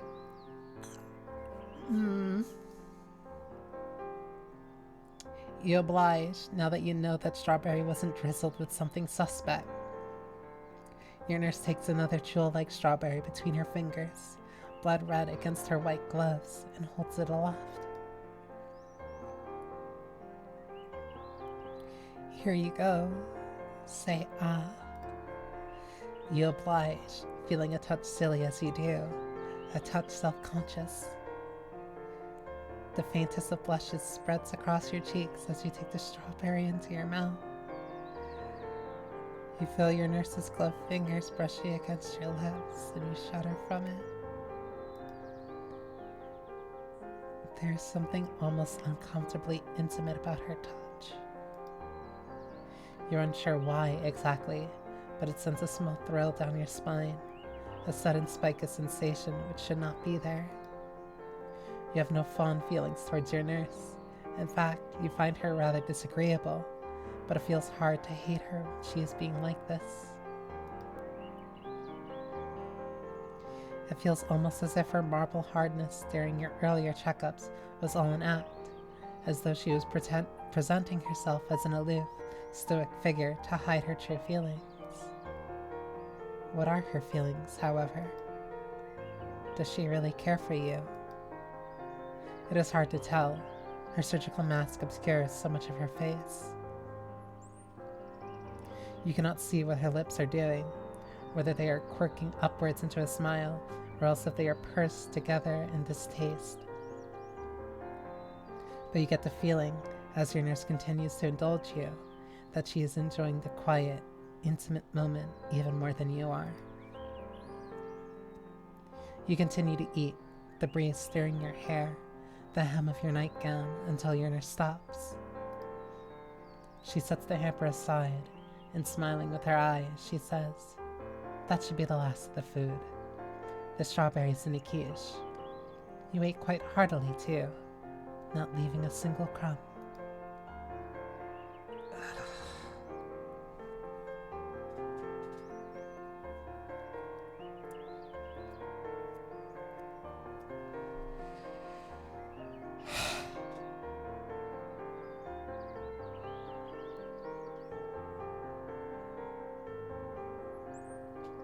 Listen.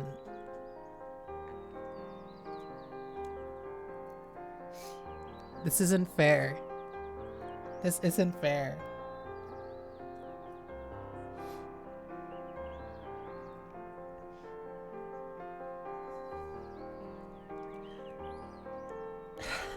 I can't even, like, say it.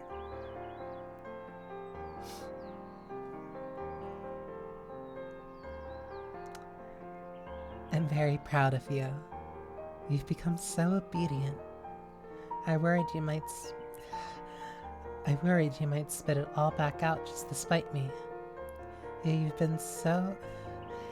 been just as well behaved as any doll.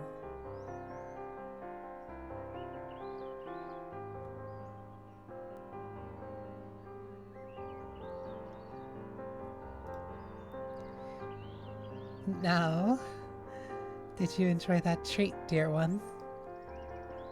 You frown. You're unsure about this sudden use of an epithet,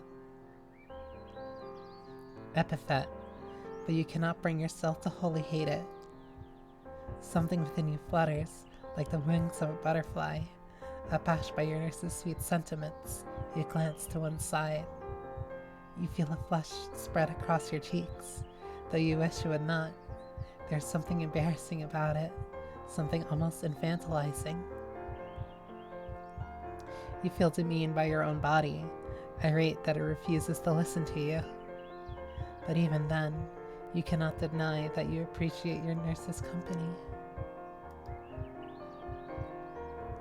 You nod your head, which is bowed beneath the sunlight, and you tell her how you feel. Good. I thought you might say that, says your nurse, her voice low and smooth like velvet. Now, you must be feeling weary after all that excitement. Would you like to rest your head?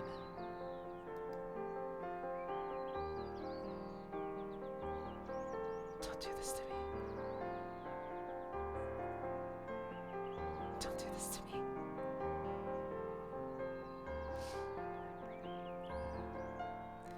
Rested where, you ask, with an innocent blink.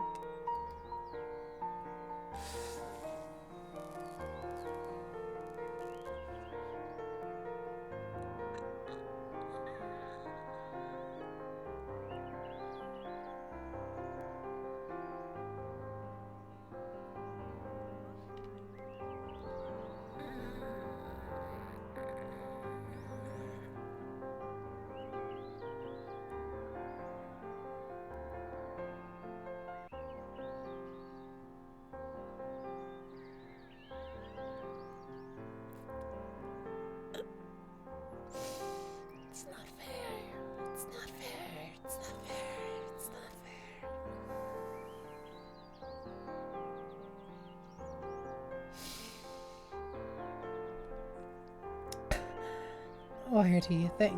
Says your nurse, indicating her lap with her palm. It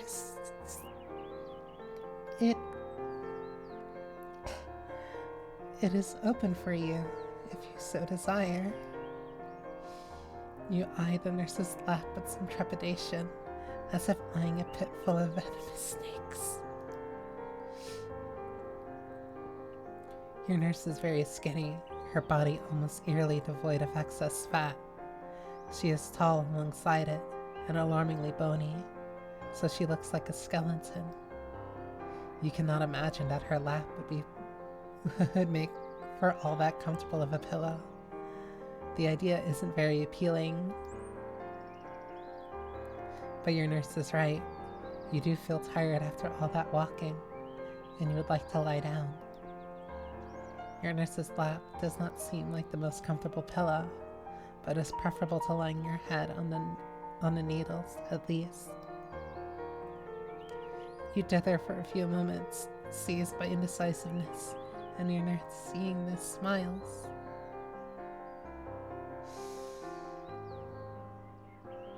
You might as well make the most of my services. As a nurse, it is my job to treat you. You're my patient, so you ought to make use of me. That is what I am here for. It is a pleasant piece of sophistry, but it rings hollow when you consider the words the nurse spoke to you already. Did she not tell you when you awoke that your sickness stripped away your humanity? She claimed that, as you are not human, you had no right to, well, ask for any rights.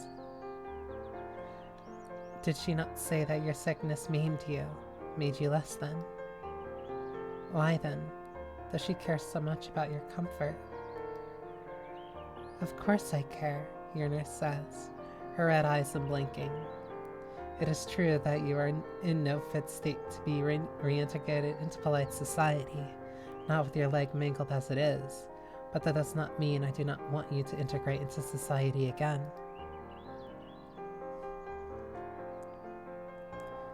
In fact, it is the opposite. I want only the best for you. I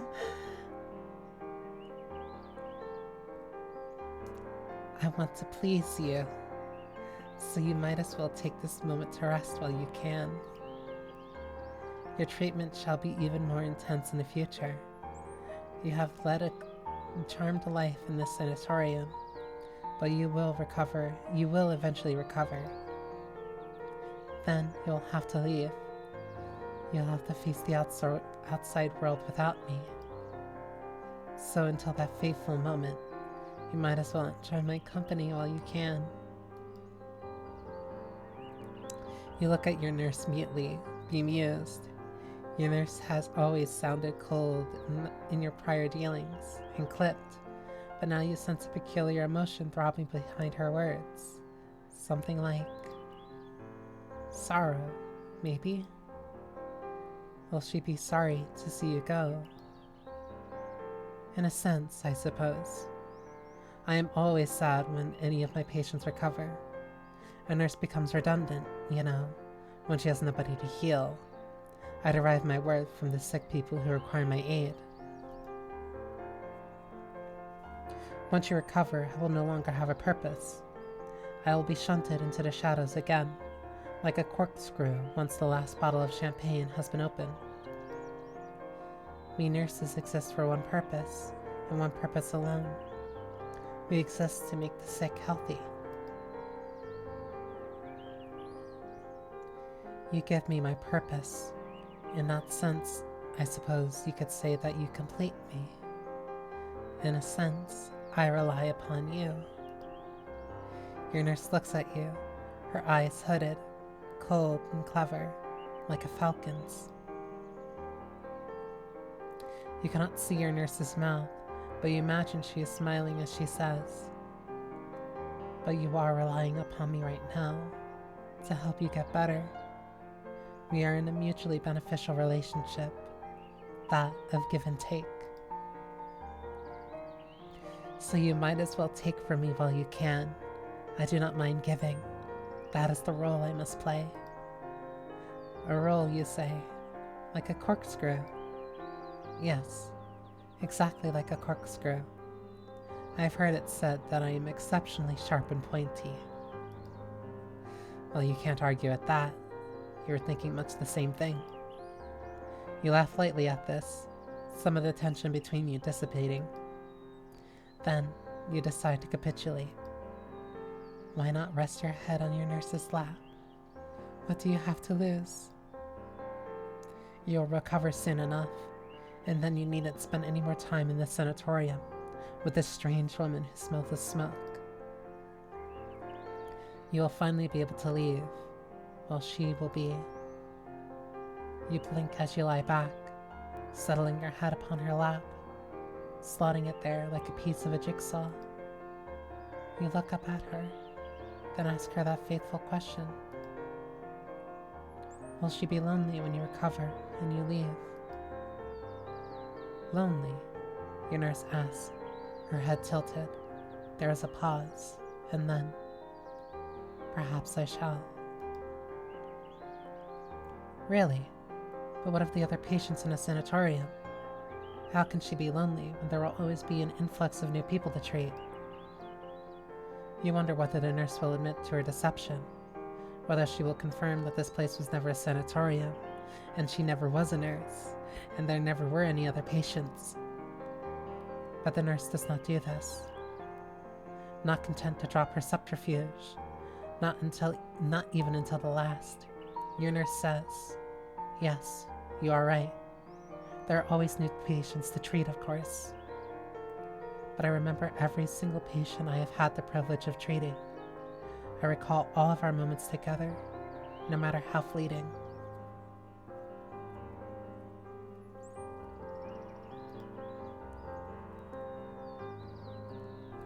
In fact, one might argue it is the fleeting nature of these moments which makes them more precious. Nothing can last forever, and yet, your nurse sighs, though her mask muffles most of this exhalation, then says, "Sometimes, when I look at you, I do find myself wishing." She never does finish the statement, however, or perhaps you simply do not remain awake long enough to hear it.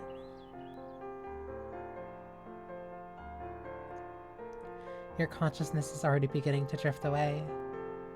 You thought that you would never be able to sleep, resting on your nurse's lap, which is just as bony as you feared. Your nurse's knees seem to jut out beneath her white skirt. They dig into your side, just like a dentist drill so you wince. It is not exactly pleasant, but it's not unpleasant either. It cannot be unpleasant, for your consciousness is already beginning to fade. You drift off, your head resting on your nurse's lap, as if in a boat, buoyed to and fro by the waves. Your consciousness deserts you, guttering out like a dying flame of a candle, like a stubbed out cigarette. You feel yourself drifting, buoyed on wings of silver sleep. But before you surrender yourself to oblivion, you are sure you heard your nurse mumble, "You silly thing, what in the world am I going to do with you?" This question, of course, is one that is doomed to remain unanswered, for the time being at least. You sleep, and you sleep, and you sleep.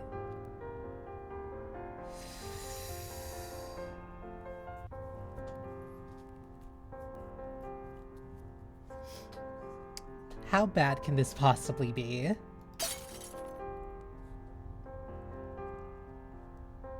Let's take a quick drink real quick.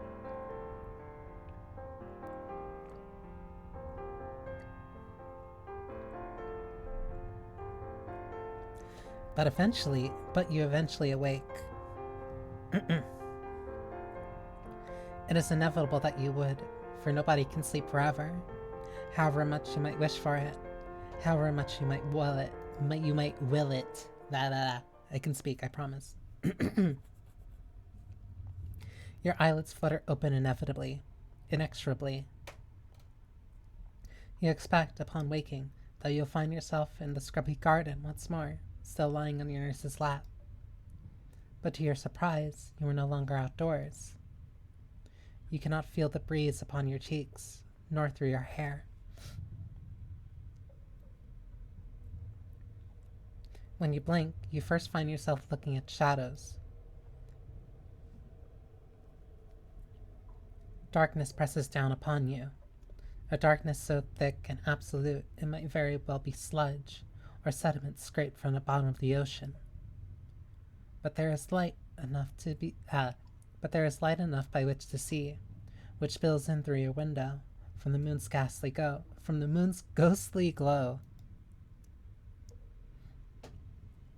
You are back in your room, and it is late at night. You know not how much time has passed since you were in the garden with your nurse, whether it has been hours, or days, or even weeks, but time has changed, as have you. You felt light when you were outdoors, basking beneath the sun's rays like a nymph. The worst of your sickness sloughed off you, and, fortified by the strawberries and cream your nurse fed you, you felt as if your inevitable recovery was well and truly in your grasp. Now, however, you feel tired, bone-tired, in fact, all the way down to your marrow. You are lying, once more, on your harsh, iron-backed pillow. The bed is too small, like a coffin, and it constrains you. The darkness which surrounds you is oppressive.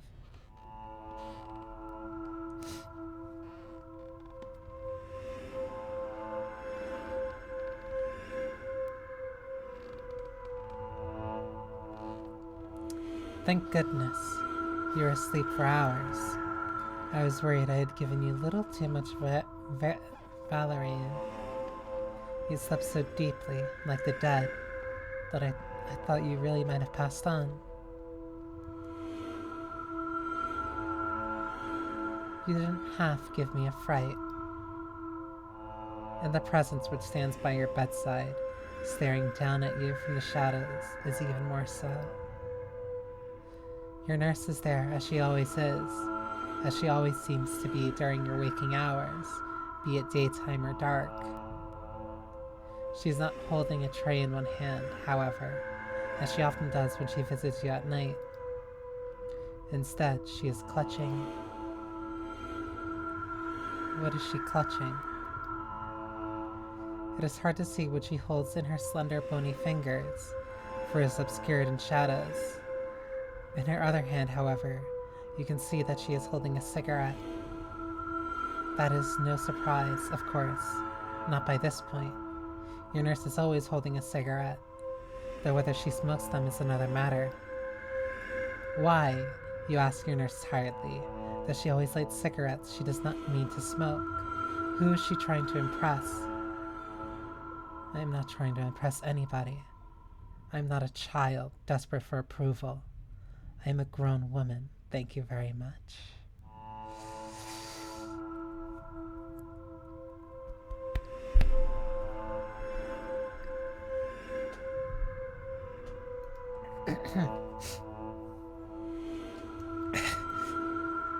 Then she lights cigarettes solely for the thrill of watching something burn. That is not a bad assessment. Perhaps you ought to be the nurse, not I. You are well suited for it. Quick-witted. That is one of the reasons why I like you so much. Why, thank you, you tell your nurse. You are very flattered. But what is the meaning of this? What did she mean by Valerian?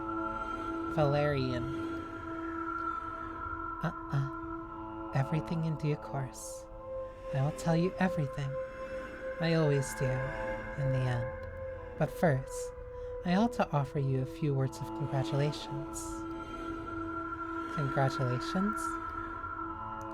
Yes, indeed. You have almost made a full recovery, as your turn in the garden ought to indicate.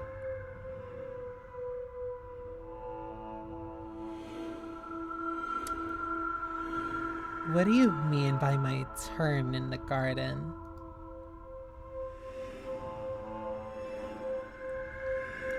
Soon you'll be able to walk even greater distances unaided, and eventually you will no longer need me. My services will be redundant, you interrupt, like the corkscrew you spoke of, the one stashed in the back of a drawer. There's a brief pause.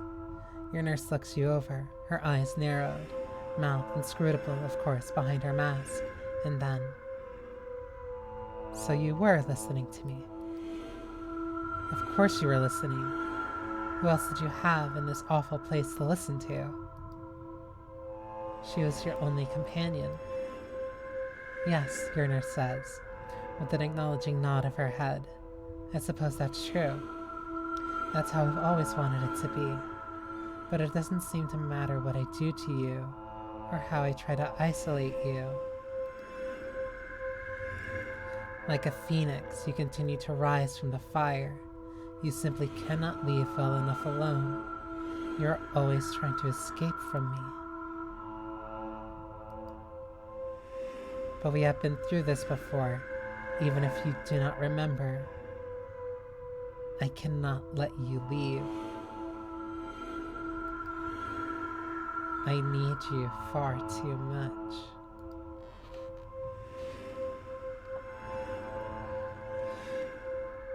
Your nurse approaches you as she speaks. Slowly, almost languidly, you see the fingers of her left index flex. The hand which is not holding her smoldering cigarette, and it is only then that you realize. In her other hand, no longer obscured by shadows, not fully at least, your nurse is holding a hammer.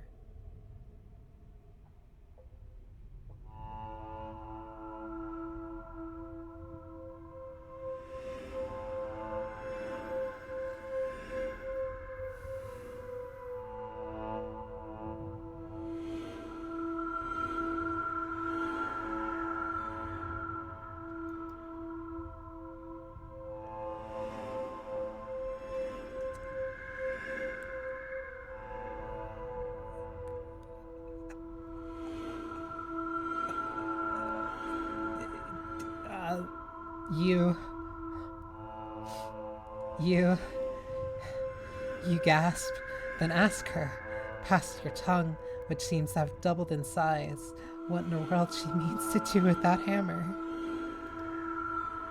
What is she talking about? I thought you might ask me that. You always do. Though I have explained it to you so many times already.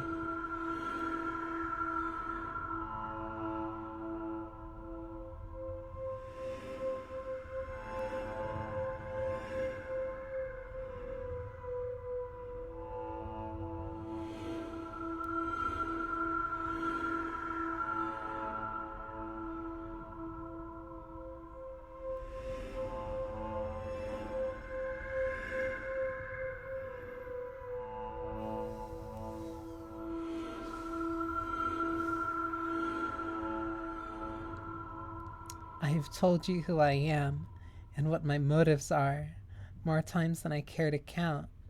At this point, I had hoped that you would remember.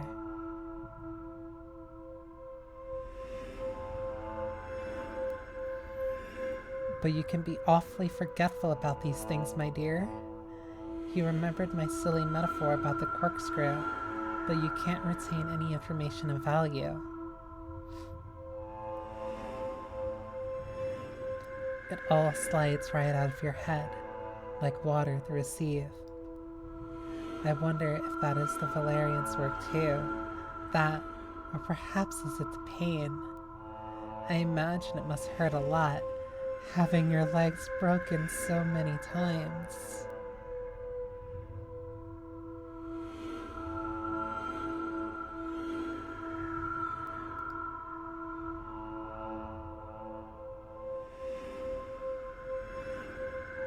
Now would be the 4th, I think.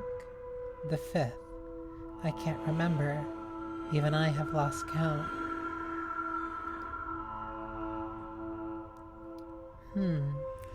Here your nurse pauses. She looks at you askance, then says, "Maybe I'm a hypocrite for scolding you. It seems I've begun to forget things too." What? You look at the nurse mutely, your heart beginning to throb with fear, your saliva thick and viscous as it catches in your throat. What does she mean? What I said. We have done this song and dance many, many times before. At this point, it is becoming almost cliché. Part of me wonders, if I break your bones often enough, whether you will remember me, but the truth never seems to stick.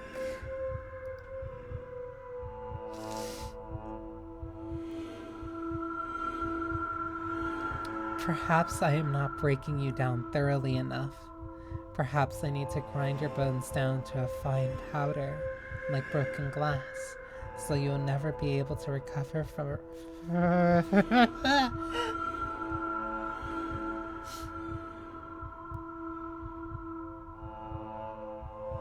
Sorry. Okay.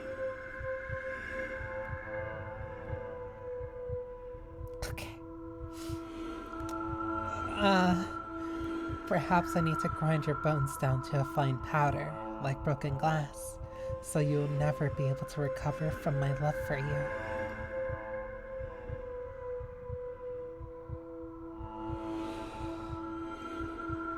I will carve my affection onto your body for now until eternity.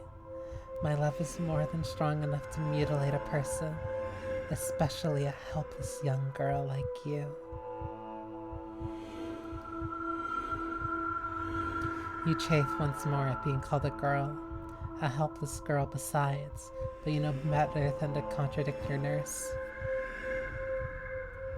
You are wary of the hammer in her hand, and you fear what pain she might inflict with it, what pain she has inflicted already. You swallow. Your saliva tastes oddly and pleasantly thick in your mouth, as your nurse says. But if I were to ruin your lovely legs that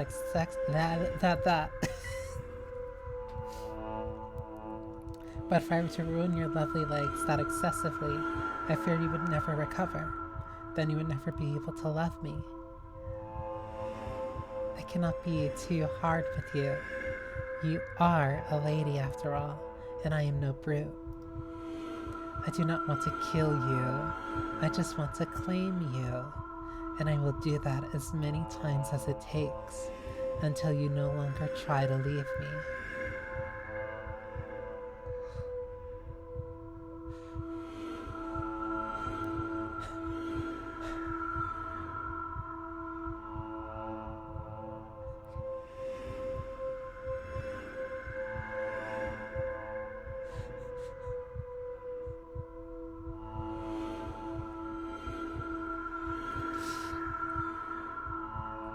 What? Once more, you utter this single syllable, struck dumb from the absurdity of it all. Ebi-Hime. Toxic Yuri writing. Pretty good. What is your nurse talking about? What nonsense is this? You have no idea what she is talking about, but you know it is not safe to stay here with her, not in this small enclosed room, with its walls which stink of cigarette smoke. You try to shift away from her, your body large and lumbering, but it is all in vain. Your nurse preempted your attempted escape, and she has already taken pains to prevent it. While you slept in a drug-induced stupor, your nurse was hard at work. She tied your arms to the metal headboard of your bed, tied them tightly, with a length of rope tight enough to bite into your flesh once you attempt to squirm away.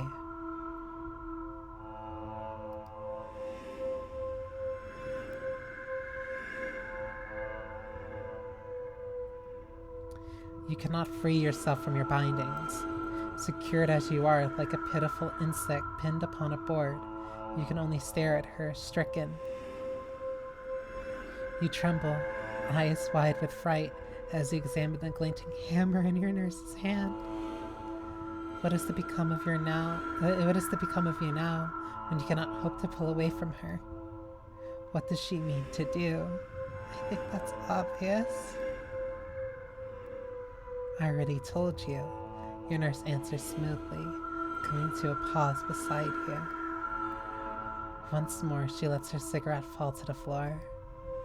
Once more, she stamps it out beneath the heel of her boot, sentencing it to a quick, swift death.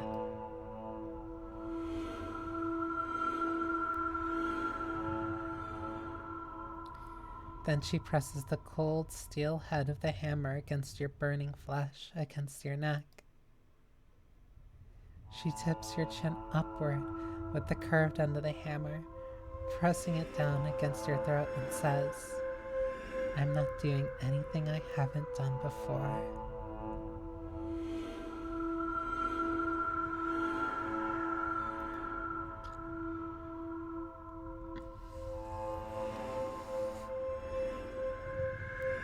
I will always be your nurse, and you will always be my patient. You cannot leave the sanatorium because I shall not let you.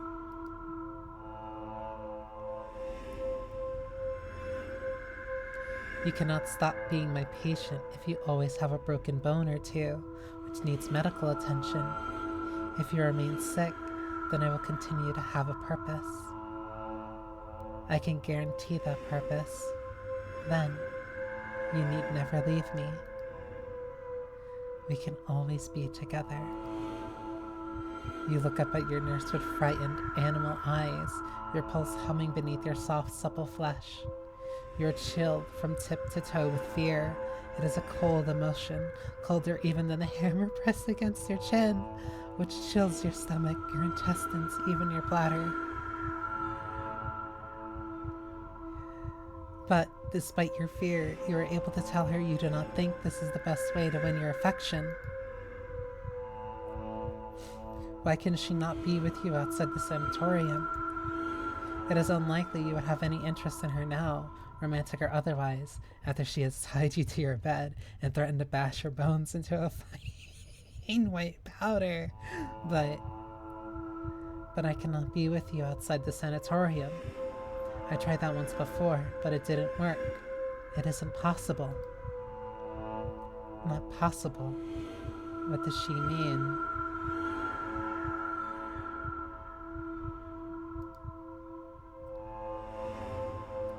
I mean what I meant the last time we had this conversation. And the time before, and the time before. Your nurse says, her voice feverish. My feelings have never once wavered, not since the day I met you. I love you, Elizabeth. I have loved you ever since I laid eyes on you, but I always knew my love could never be.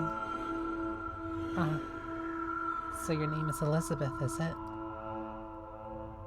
Ezra was just a fragment. Then, or maybe it was the name you preferred. The name your nurse has given you does not sound quite right. It doesn't suit you. But you can recall people addressing you with this name, your parents and your scores of cousins, and insipid little Justine. It is something to cling on to, even though you wish to reject it. Something you can use to connect your present to your past. But you still know little of the nurse who looms over you, silver hammer in her hand. You might remember who you are, but who is she? You are a lady, like I told you so many times. I, meanwhile, was nothing more than a commoner. A peasant girl from the village, who happened to see you riding your horse through the fields. I knew the moment I first locked eyes upon you that I wanted to be with you. You were the one light which illuminated my dreary world, the one person who made my dull gray days worth living. But, though I went out of my way to match my schedule to yours, though I was always there waiting to watch you riding your horse, you never granted me as much as a crumb of that same courtesy. You never once looked at me. You never cared about me. I knew then that you were out of my reach. I knew that you would never love me, not the way that I loved you. How could you love me when you didn't even know that I existed? You were a lady, and I was a commoner, so far beyond your attention that nothing I could have done or said would have elicited any response from you.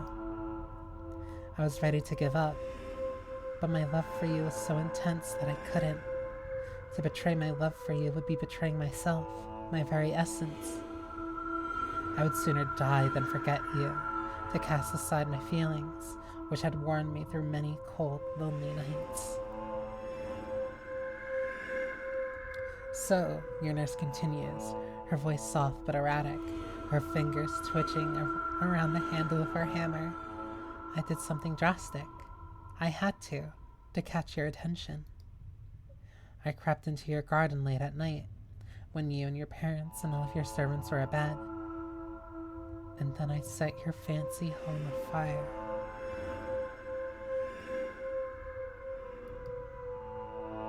Fire. You stare at your nurse, your eyes wide, expression stricken. This tale is so convoluted. It sounds like something from a penny dreadful. It is hard to square this sensationalism with your own life, which was always so mundane, monotonous even.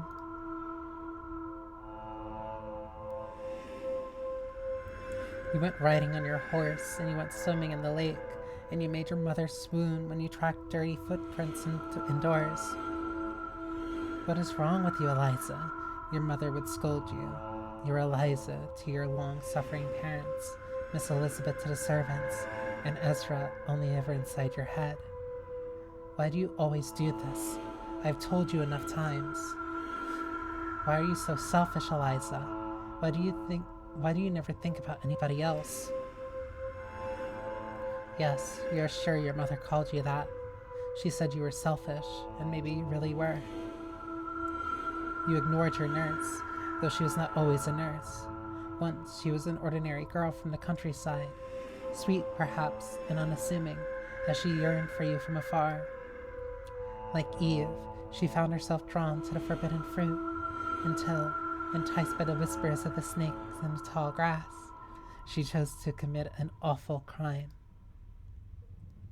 She set your house on fire. It sounds melodramatic, quite frankly, ridiculous even, and yet. You think you can remember that now? Your memory has been hopelessly jumbled as of late, like the contents of an old attic, but you can recall the crackling of wood, the smell of smoke. Tongues of flame licked at your bedroom walls, torching your bedposts, turning the once pastel wallpaper a dark peely black. Your old things were all melted, and all of your clothes, and the old diaries you used to write in, and the tin soldiers you played with as a child. Your windows warped from the heat, then shattered, spewing glass all across your carpet. You can remember it all now, in painful detail, the searing heat and the smoke in your eyes which made them water. The flames might be alarming, but it was the smoke which really made you panic. You knew it was the smoke which would kill you in the end. You were sure that you would be killed too, as you stumbled clumsily from your burning bedchamber, which was singed and charred like the scene from hell. Part of you had already forfeited your own life to the flames, but you have always been stubborn.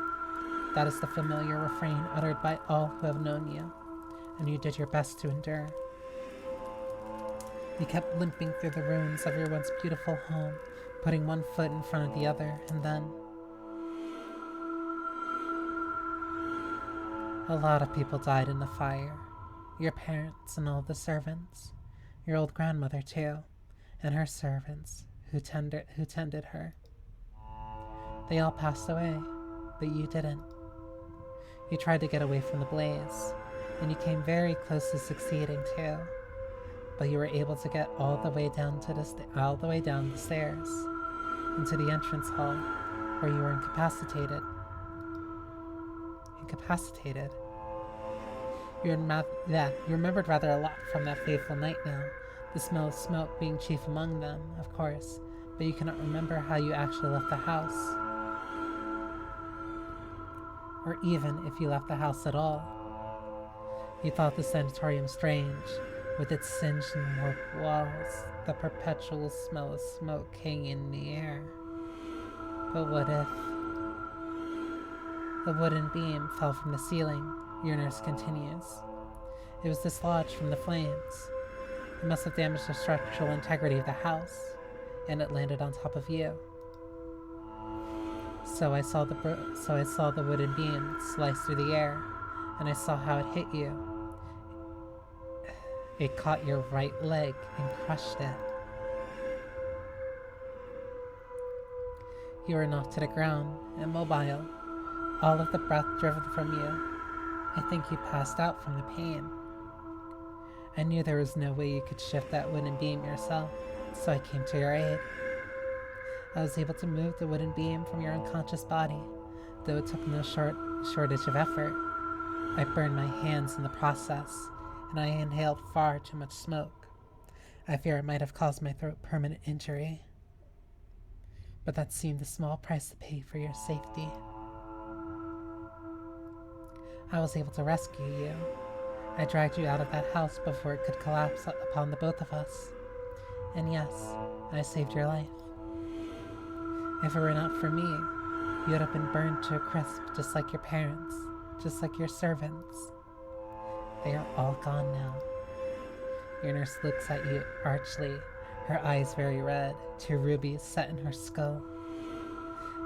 She observes you cruelly, as she says, and you have nobody in the world you can rely on except me. There is nobody in the world who knows who you are or where you are but me. I am the only person that you can gaze upon. I'm the only person who cares about you. I'm the only person who can decide who you are, what you must be.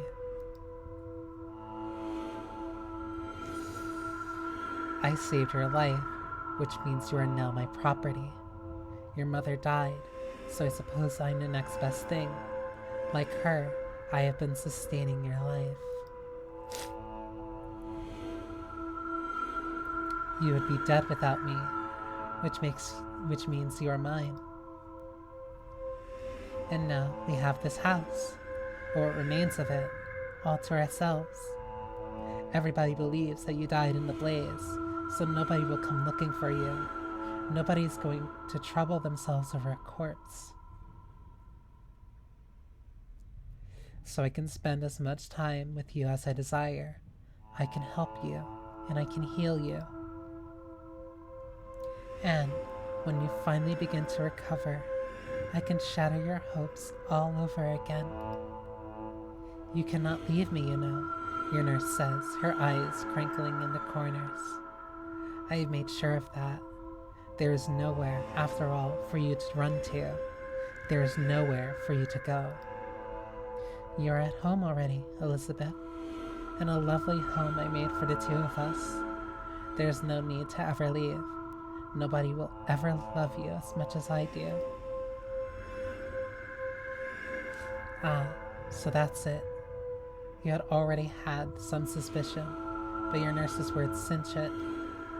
The home that you were dreaming of, the aristocratic home with the red brick walls fringed with acres of verdant green garden, doesn't exist.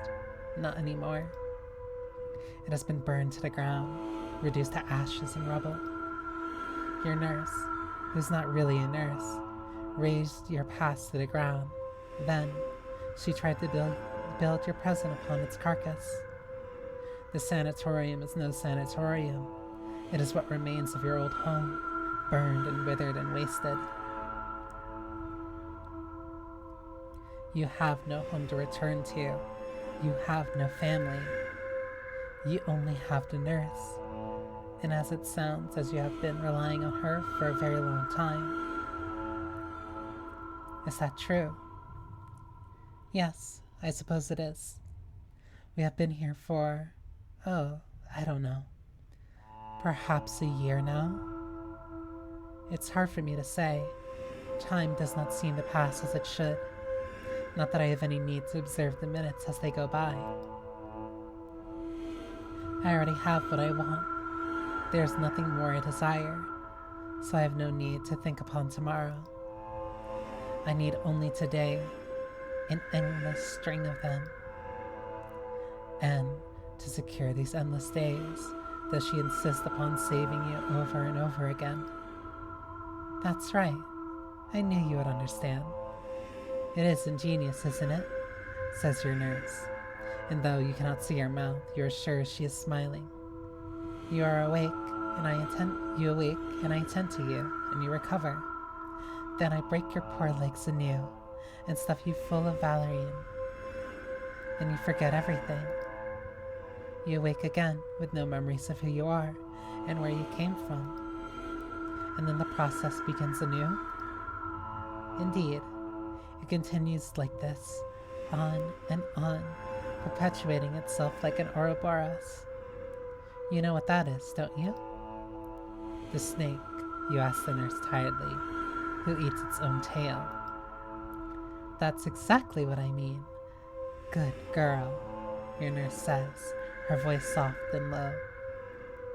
The snake will continue to eat its tail, for it has no choice. These things will keep on going, over and over, for all eternity. Like that infinite snake, my love for you is boundless. It will never, ever cease. I have yet to tire of forcing my love upon you, my dear Elizabeth. So, your nurse says, her eyes hardening, I will never let you leave. I can't. That's how much I love you. Your nurse readjusts her grip upon the handle of her hammer as she speaks, her bony fingers about it tightening.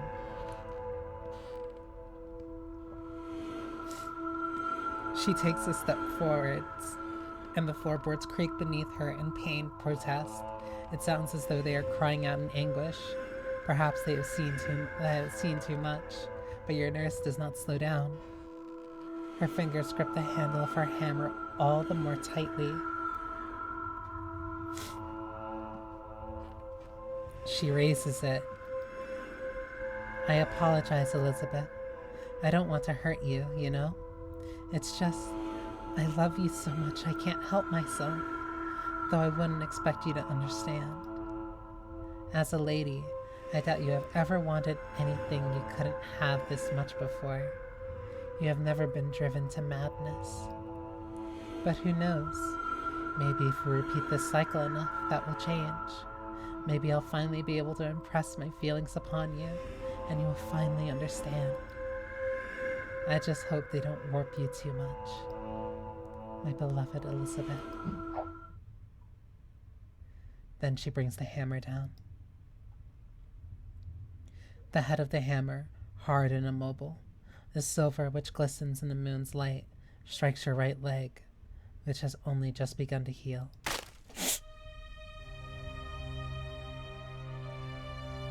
It strikes you hard, like lightning, without a moment's pause, without a moment's mercy. Pain flares up inside your leg, a pain so sharp and intense, like broken glass, that you scream from it. You scream until your vocal cords threaten to tear, until they threaten to warp and distort, just like those of the nurse. It hurts. You knew it would hurt, but it hurts more than you had ever imagined, and your imagination has always been exceptionally good for a young woman. Though that is one thing your nurse was mistaken about. She claimed that, as a lady, you had never wanted for anything, that you had never known what it was like to yearn for something so intensely it split you apart. But she was wrong. You had never wanted to be born as a woman. You were sick of it, actually. The femininity forced upon you, stuffed into your mouth with such a cloying sweetness you feared you would choke on it. You railed against all the fancy dresses, the fancy hairstyles, the future of being wedded to a man you did not care for. You would far rather go riding, or hunting, or swimming, or climbing.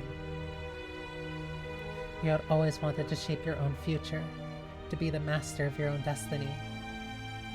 You did not want to be a lady, and you most definitely do not want to be a victim. You do not want to be an eternal patient, confined to a bed with broken limbs which refuse to move. If the nurse knew anything about you, as she claims to, she would know that you do not want this, have never wanted this. She would know not to call you Elizabeth, Eliza. Both names are ill-fitting, like a pair of trousers too short in the ankle. This is not who you are. That is not how you regard yourself. But you are incapable of telling your nurse this, your savior and your tormentor both. You cannot speak for the pain. It hurts too much. You feel your delicate bones, broken so many times, breaking once more beneath the blow of the nurse's hammer. Her love is so intense you can feel it reshaping your body, reforming it. First, she loved you as a lady. Now, she loves you as her patient. She loves you only when she can force you into the mold that she desires. Her love is not as intense and all-encompassing as she might claim. It is highly conditional, but aren't all things in life? Your nurse would not be the only one ignorant of her own true motives. She does not understand your heart, and now nobody ever will. You are doomed to be your nurse's plaything from now on until the ends of eternity, until your body eventually gives up from the strain of it all and you pass away. Perhaps you're beginning to hit your limits already. You succumb bit by bit to your own inevitable end, to the inevitability, not perhaps of the grave, just yet at least, but to another cycle of abuse you haven't the strength to endure. But no, this is not a past you wish to recall. This is not a past you wish to reclaim. Did you not see any of the paths available to you as you drifted? Any other lives which might conclude in a more satisfactory manner? Why don't you reach out and see, quickly now, while you still can? Why don't you see who else you might have been, and what else you might become? There it is! Ah, we have finally reached the end. Is it time for the finale?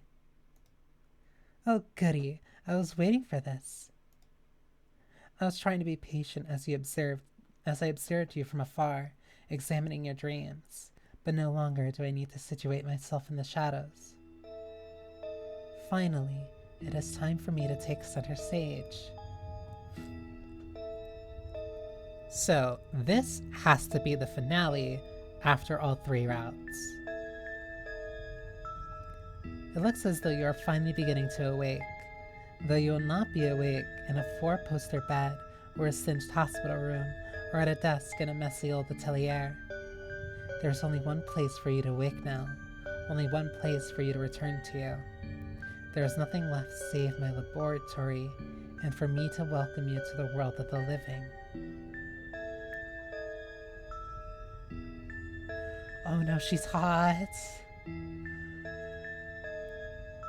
Oh...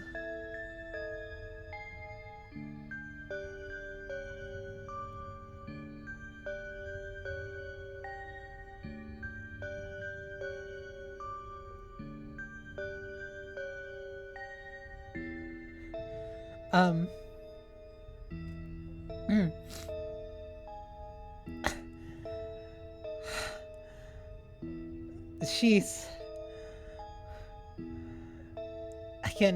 I got it. Hello, Eve. It's good to finally meet you. Do you know who I am? Perhaps not. I fear you're drawing a blank. But of course, I know what your name is. How could I not, when I'm the one who gave you it? Were it not for me, you would not have a name to call your own, would not have a body, would not have a life. You exist because of me. I am the one who brought you into the world, and I did so without the aid of any men at all. I have created life with my own 2 hands, not from my womb, molding you, as I did, in my own likeness, to suit my own aesthetic taste. Is that not interesting? Listen, sharp red eyes, and red hair, and a lab coat, an ascot, bloody fingers, an eye patch. It's a lot that hits some of my...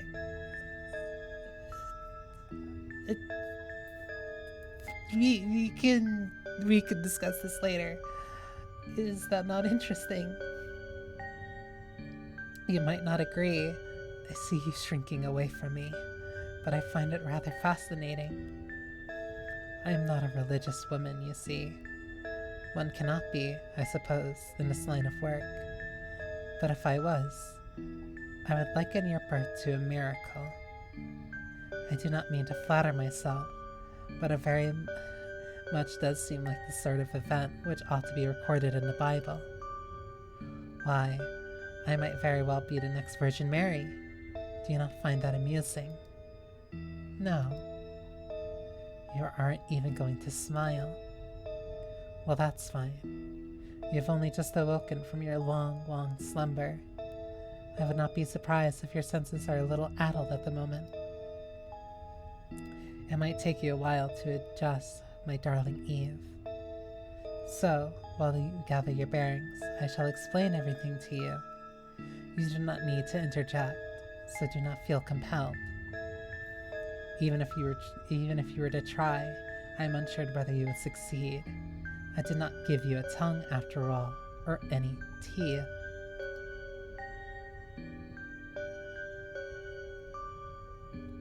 I thought it prudent to take preventative methods, shall we say, upon your waking, so you cannot bite through your own tongue. I might seem like an easygoing woman, yeah.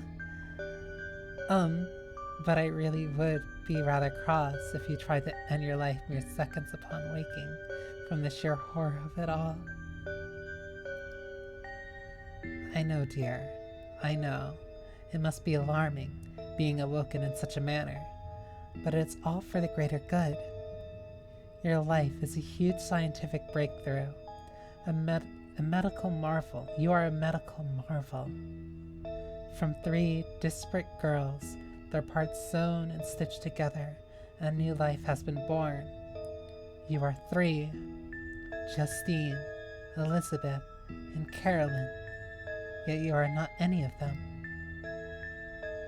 You are your own being, a creature wholly unique to you. She's Frankenstein and I'm her monster. That wasn't supposed to sound...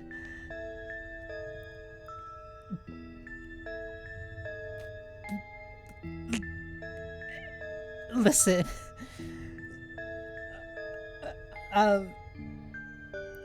Anyway.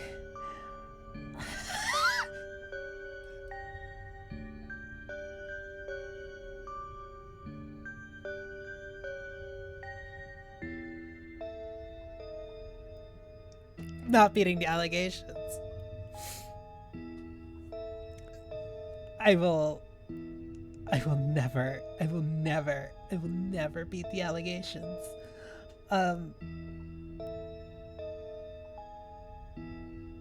Damn it.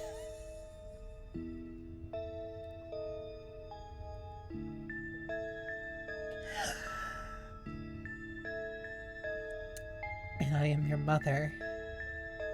I am your sister. I am your goddess and your savior and your creator and anything else I wish to be. I can't. You, meanwhile, are my finest creation to date. The first successful cadaver I have been able to reanimate. It really is wonderful. I can't overstate how proud I am to look at you, dear. You are truly adorable. Minus the graying skin, of course, and the smell. It has posed something of a challenge, I will admit, to prevent your body from decaying when you are compromised of 3 corpses sewn together. But hey, nobody's perfect, not even me.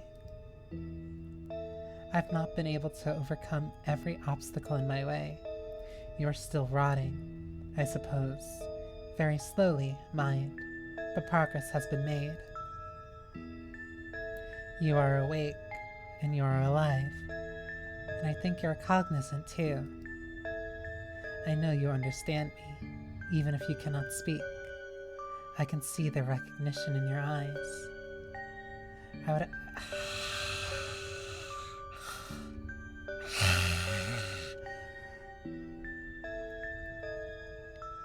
would ask you to call me Mama, but I've never been a big family person. I never did care for my own mother. so you needn't bother. I'm afraid I might find that somewhat cloying. And in any case, you cannot speak. You have no teeth, no tongue. Did I mention that already? I did. Oops, I'm sorry. I'm so excited, you see, that one of my experiments finally panned out that I'm a bit all over the place. But never mind, never mind. You know, I did always find it funny that Christians claimed God made them in his own image. If that is true, then why were we humans given the means to defy our God, our Maker, our Creator? She has a God complex too.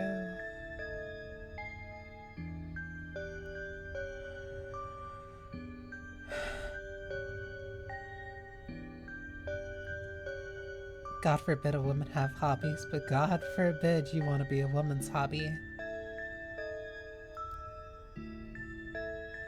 Why did he give us brains so that we might question him, mouths so that we might mock him, bodies that we might defile him?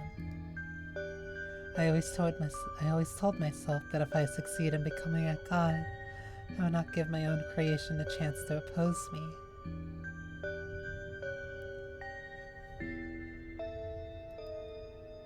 I would not allow it. That seems like the truly logical course of action. But I'm getting distracted again. It's a bad habit of mine. I apologize. Now to business. Ahem. I believe I've already told you what you are and how you came to be, but I will be more clear. You are a fusion, like I said, of 3 girls who met tragic ends. Justine, Elizabeth, and Carolyn. I collected these limp, lifeless bodies, or perhaps you could say I was donated them. They were just going to cause a mess after all, stinking like that, and going rotten, which would have been a waste. They were so beautiful in life, and they were loved, oh yes. These girls were all loved excessively, to the point of madness, annihilation, destruction. The women who loved them, well, they were little more than girls themselves, could not endure what they had done, what their madness had wrought. So they gave these girls to me, all 3 of them. They all begged me, asking me whether I could not breathe life into them anew, whether I could not use my superior intellect to revive them. I must say, it was satisfying when that little scientist girl, the medical student with the lofty ideas, confused, her eyes full of tears. She hadn't the knowledge after all to put her beloved sister together again. But that is neither here nor there. I accepted the profane offerings presented by these suffering girls, all of them afflicted by their own madness, and I took these girls in. I vowed that I would do my best to save them. And, as you can see, you do have eyes, even if you do not have teeth or a tongue. I was successful. In part, at least. I could not revive these girls as they were, 3 whole separate beings, so I had to make a compromise or 2. Or 3. These girls had all been dead for quite some time, especially poor Carolyn, and they begun to smell. Different parts of them had putrefied. Ugh. And even I could not salvage them all. Instead, I had to take a more creative approach. I took the best bits from each girl, the organs which still functioned, the skin which had yet to turn blue, and I here, a lung there, a few fingers for each hand, and then I stitched them together. Under my expert hand, 3 girls became one shared consciousness, with a heart in pieces, cobbled together like a patchwork quilt, an electric current running through the skull. That would be you, of course, my dear Evie, my most impressive, ambitious creation. I dabbled in transmuting human consciousness between vessels and running currents through the brains of those long dead, but never before have I been able to breathe life into death so completely, to create life where, before, there was none. You are nothing but meat, my dear, a collection of skin and bones doomed for the cemetery before I got my hands on you. You are nothing more than cold, dead flesh, 3 cold, unbeating hearts which had begun to rot and wear away. But now you have been granted life anew by my own 2 hands. I have rescued you. I have revived you. And now I will rehabilitate you. I will teach you how to be a proper girl, a real girl, a perfect girl. I won't let you be a helpless milksop like Justine, not a wayward slattern like Elizabeth, not a spineless sycophant like Carolyn. I will fashion you with my own 2 hands into the ideal woman. You'll be my very own Eve, the first truly immaculate being to grace the world, and then... Ah, I see you rolling your eyes at me. Yes, don't think I haven't realized. You think I am insane, mad as a hatter, and a March hare both. Just as mad, madder even, than the 3 girls who caused so much chaos. And do you know what? You might be right. Perhaps I am mad, but it's all part of the job, I'm afraid. One cannot help but turning to madness after being in such close proximity with death. I defy anybody to retain their sanity in full working order after spending so much time with corpses, plunging their arms all the way up to the elbow in blood and sinew and tough, chewy muscle. I doubt there is any scientist who could have done what I have. So fine. Call me mad, with your mouth which cannot speak, that empty cavern without tongue or teeth. Call me what you like. Your words won't reach me. You can only insult me inside your head. And anyway, my mother always did tell me only sticks and stones may break my bones. I'm quite immune to name-calling. Now look, I know this is a lot for you to take in. I understand you're going through your rebellious phase, but it won't last very long. It won't last for long. You are the pinnacle of my research. 24 long, painstaking years of taking bodies apart, only to put them back together, so I cannot let you fail. I don't mind taking my time with you. It took me 2 decades to get to this point, and I'm not about to recant my studies now. I've heard tales of great scientists who threw their lives away on their magnum opuses, only to recoil in horror once they see the reality of what they have created, or what they have brought into this world. But I'm not like that. Fickle and feckless, I mean. I don't love you any less now. I don't love you any less now you are awake than I did when you still slept. Electric currents pulsating in your head. I am your mother. Yes, I am. I made you, which makes you my daughter, no matter how malformed. I could never, ever throw you away. That would run contrary to my very nature, for you see, I am a far bigger heart than you might imagine. I have a far bigger heart than you might imagine. My heart beats only for me, unlike yours. It was not stitched together from 3 different girls, but still, it contains within it multitudes. I cannot say that I love humanity very much, but I utterly adore you. You are all I have ever wanted, and now I have brought you to life, melded all of your consciousnesses together. I will never let you go. I gave you no mouth, so you cannot speak, much less scream.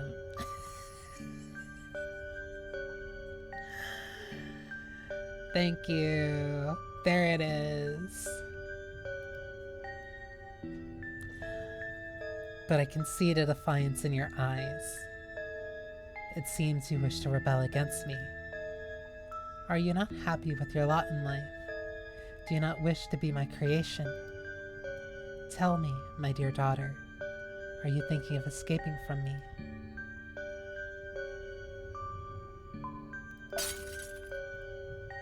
Oh, you wish to defy me, do you?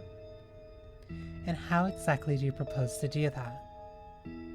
You are strapped to an operating table at the moment, my dear Eve, and you cannot move. Your skinny wrists and ankles are all bound in solid steel. You can try to pull away from your restraints if you desire, but your body is weak, your flesh horribly vulnerable. If you try to free yourself through force, you will succeed only in scraping the skin off your bones, and your skin is still in a poor state already. It is beginning to gray in places, you know, because your patchwork heart is struggling to supply enough blood to your extremities. Can't you see, dear daughter, the tips of your fingertips are starting to go black? You're in no state to defy me. How, then, are you going to impede my progress? Wait, don't tell me. You don't mean to retreat back into your dreams, do you? Are you going to defy me by inaction, by inertia, by falling asleep and escaping into your past lives?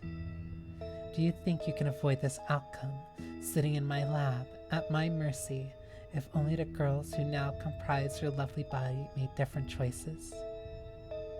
Do you want to relive their final moments once more? Well, by all means, go ahead. Feel free to try, dear one. But the past, you know, is well and truly in the past. You might be able to relive ghosts of these girls' memories. Their bodies are your own, after all. Their history is engraved upon your decaying flesh, but you cannot influence them. Escape if you wish, inside your own mind. But I will be waiting for you, and the cycle will begin anew once more. You can try to run if you like, inside your mind, but your flesh is weak and willing. Your body will fall apart with my say-so, and then you will be nothing, less than nothing. Don't forget, dear one, I am the one who made you. I am your creator, and nobody can defy the goddess who grant them life. You will live on, whether you want to or not. You have no other choice. But, by all means, try to escape me if you can. Let us see you do your best. As a woman of science, I am intrigued to see whether creation can truly best her creator.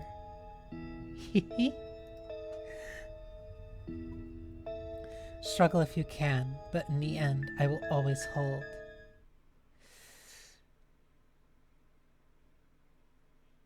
Your glass heart in my hands.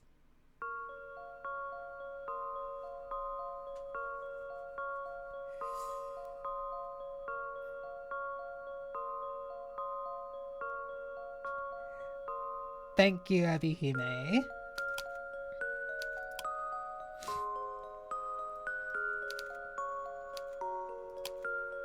Usual credits. She's the only one in the gallery.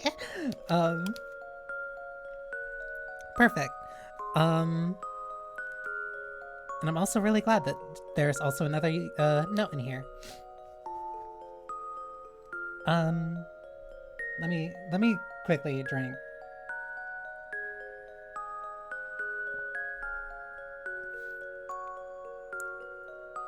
I cannot express how fun this was. Especially because I kind of expected it to be like how It Gets So Lonely was. But, like, no, I was trying not to make the same comparisons between It Gets So Lonely here, but it's kind of hard not to, because I kind of admittedly went in with that expectation, which is also probably why a lot of this is structured in the same way that It Gets So Lonely here was.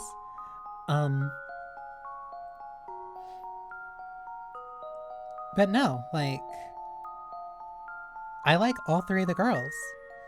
Um,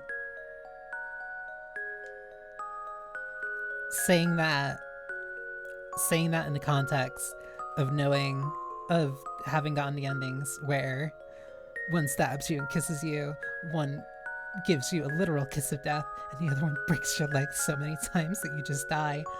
Um, but no, I feel like all of them were very well fleshed out. They all had really good moments. Um, Even the shortest one, which was the maid, um, it just felt more succinct and compelling than like Mermaid, which felt like a very, which did feel very like kind of last minute, um, which was kind of like admitted in the notes. But no, this, it's a spiritual successor to It Gets So Lonely Here, which, if I remember correctly, was also written for a Toxicuri VN Jam. So yeah, no. Uh, no notes. Like, complete, complete slam dunk. Um, but yeah, let me actually read this then. Hello, everybody, and thank you for reading Your Glass Heart in my hands. I hope you enjoyed reading it because I mostly enjoyed writing it. As always, I'll talk a little bit about my thought process while writing this story, what inspired it, other bits and pieces of trivia I think might be interesting. So, this story is something of a companion piece to my previously released Yandere Yuri visual novel, It Gets So Lonely Here. It has an identical structure, 3 love interests, each with their own story, all wrapped up in a larger framing narrative and told in second person. That is also a very unique aspect to Ebi's writing, which I don't see a lot, which is very interesting.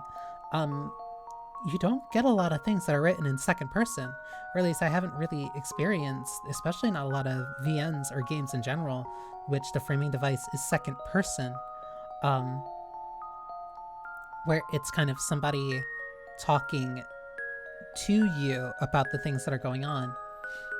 Um, it creates a very interesting framing device.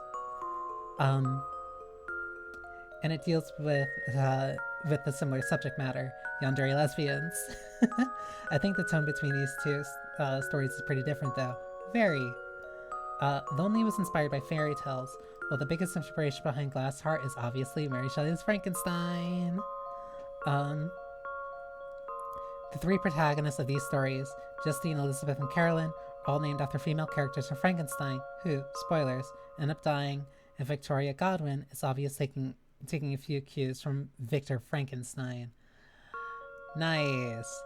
The Victoria is less pathetic than Victor.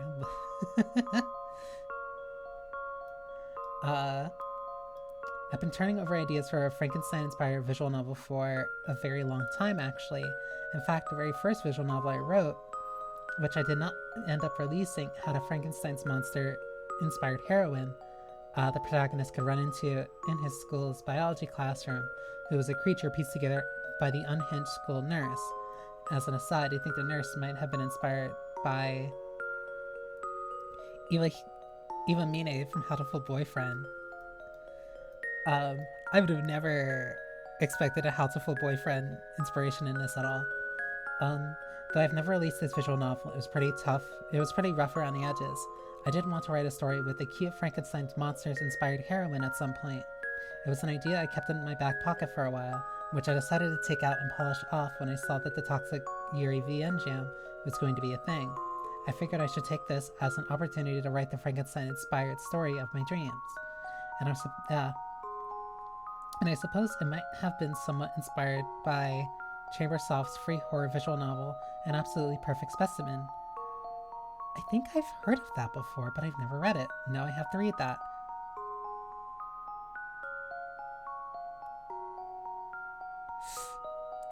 Hang on, because I looked ahead for a little sec.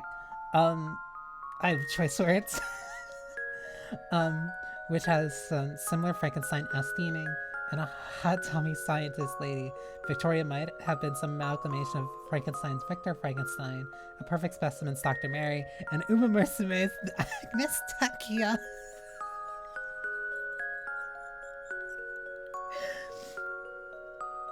Because please keep in mind,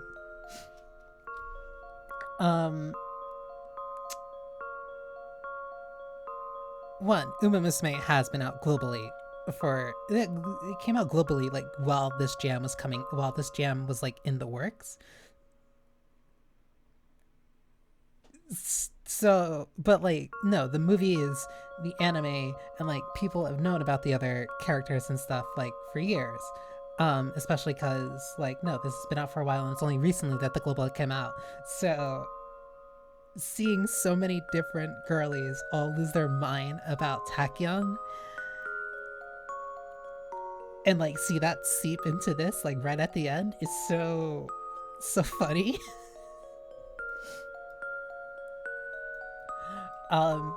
So I knew I wanted to write a story with a morally dubious doctor who's piecing together the daughter slash disciple of her dream from corpses, a la Victor Frankenstein, but I wasn't sure if that that would sure if that would she skipped over B enough to sustain a whole story. My actual ideas were pretty vague, so I sat on the idea for a while until I thought of why don't I give the spotlight to the victims whose bodies are harvested to create Victoria's ideal daughter? I thought that might be fun. I could do an homage to Lonely by giving each victim their own story and their own unhinged love interest. If I made the Frankenstein elements the framing narrative, then it would give me more freedom to explore other characters and themes in the main portion of the narrative. Wow, how fun. Like the framing narrative, I decided to use miscellaneous ideas I had floating around for a while as the backbone of the three main stories. I like the maid/mistress dynamic a lot, so I wanted to write something like that for a while, and the scholar story was mostly a means to explore the Frankenstein's theme in a little more depth. Hang on, I keep thinking like I'm gonna sneeze, and then I keep holding for like a couple seconds. I promise it's gonna pass.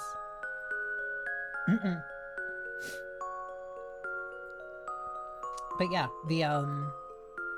the scholar story was like very. The scholar story felt like the scholar story was most certainly the longest. Like I still felt like that. I still felt it was obviously the longest. Because she also brings up Godwin, and like she's the one that has the most direct connection with Godwin, which makes it very interesting because she is like half of the Frankenstein kind of analogy ends up going between her and Victoria, where you get to be more of like the assistant. I'm like trying really hard to find the right words, but it's very interesting of splitting like the Frankenstein story into that, so that way you still have that element like in the three different routes. And by having it in its own route, it doesn't feel like it's forced at the end. Like there's seeding for it, and it gives you kind of like the general idea of the framing device. And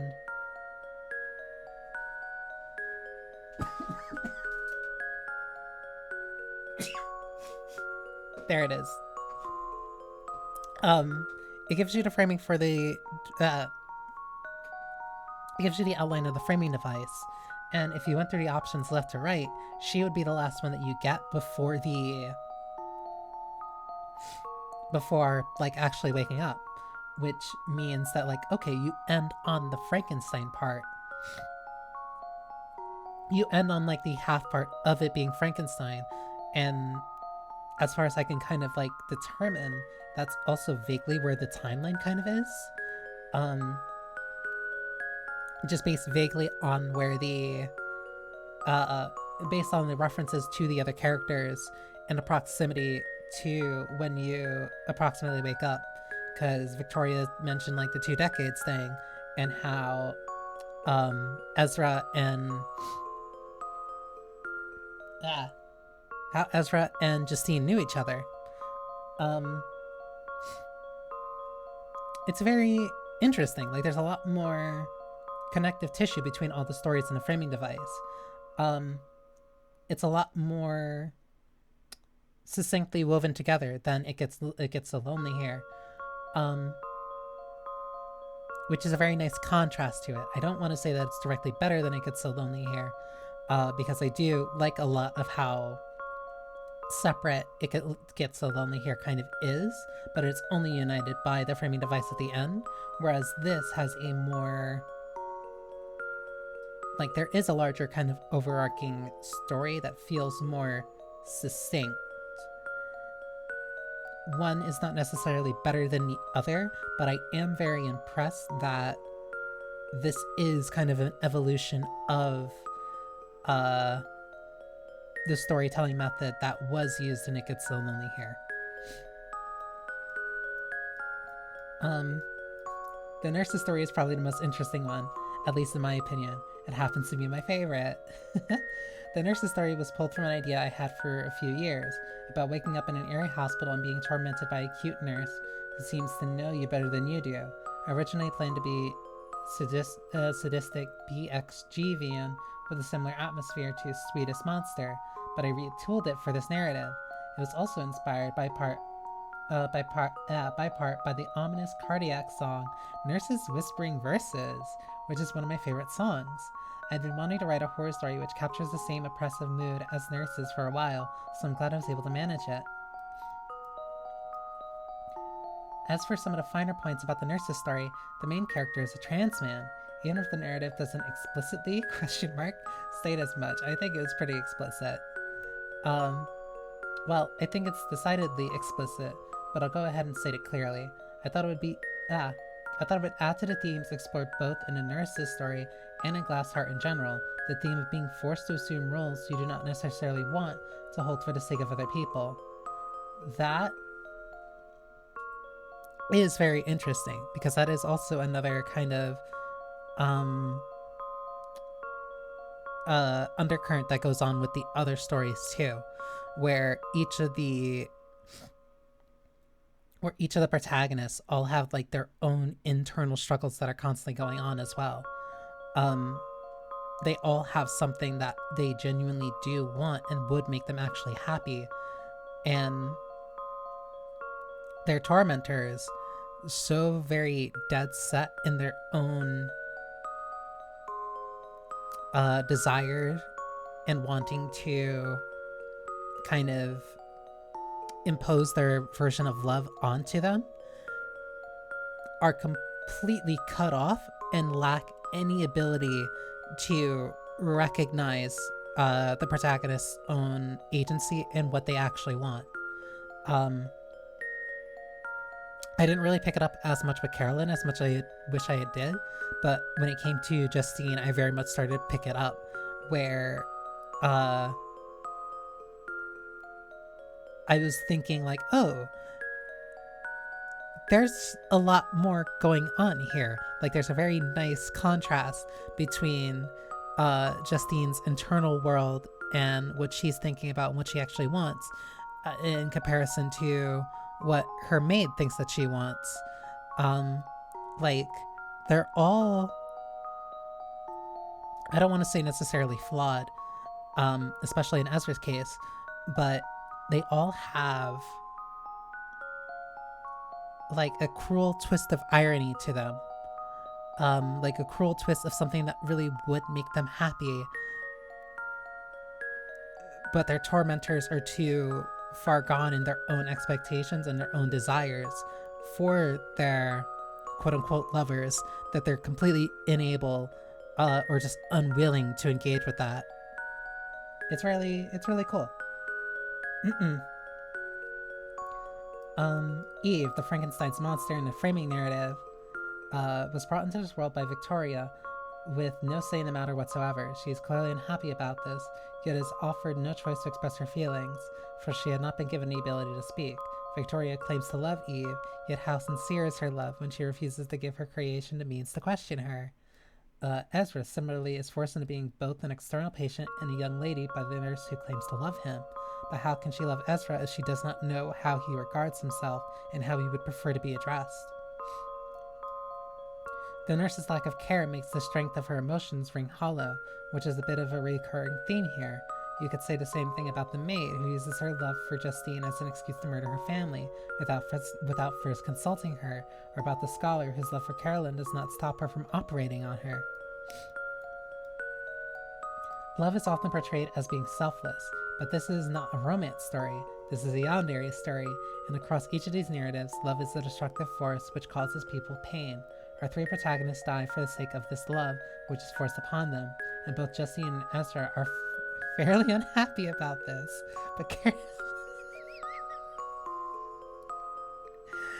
But Carolyn is built different. She seems pretty okay with the end.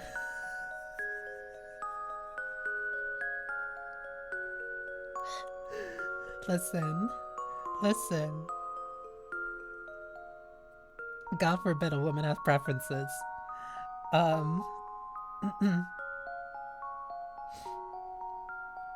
By the way, the scholar's route ended up being the longest because I had so much to set up here. In Lonely, I was able to blitz through the character introductions because each heroine was a stranger to our protagonist. But Carolyn and the scholar have both known one another from childhood. As such, I had to spend a bit of time establishing their shared backstory, which maybe means her story is the most robust. Yes.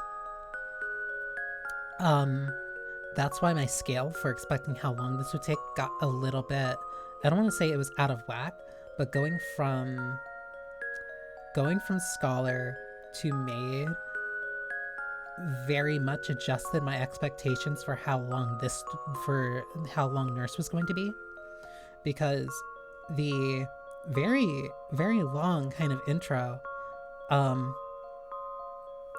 because there's like a very large, I would say the two standout long segments from Scholar is the background information when you're kind of learning about her, about their history of like growing up as kids, and then the corpse digging scene. Like those two stand out as notably the longest kind of, I don't want to say fattening, but like their inclusion definitely do make that route notably beefier than Nurse or the Nurse or Maid. I think the intro, the kind of background history for Carolyn and Scholar is worthwhile. Maybe the corpse digging scene went on a little bit too long. Maybe that also might have just been my... I don't know if like that's me perceiving it as just being too long because either it is too long or because I read that one first and reading that followed by the actual revelation at the end, because I have a feeling that this was intended to be read left from right, whereas I went right, left, middle. I feel like if you do read Scholars before the actual finale, it flows better and it makes more sense thematically, and it would kind of gel together better.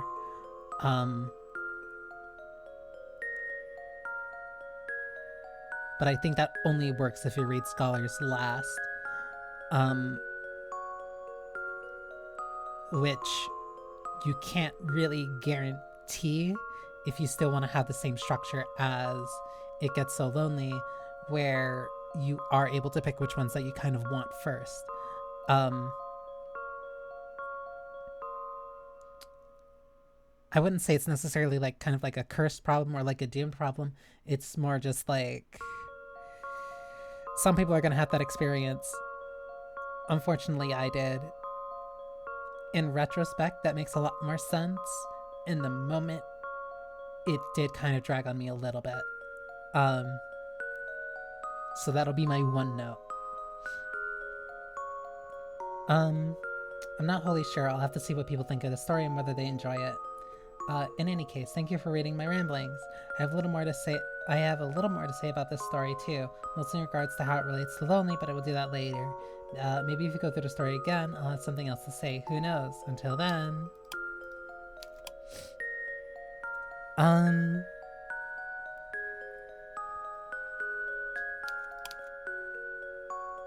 I'm gonna assume.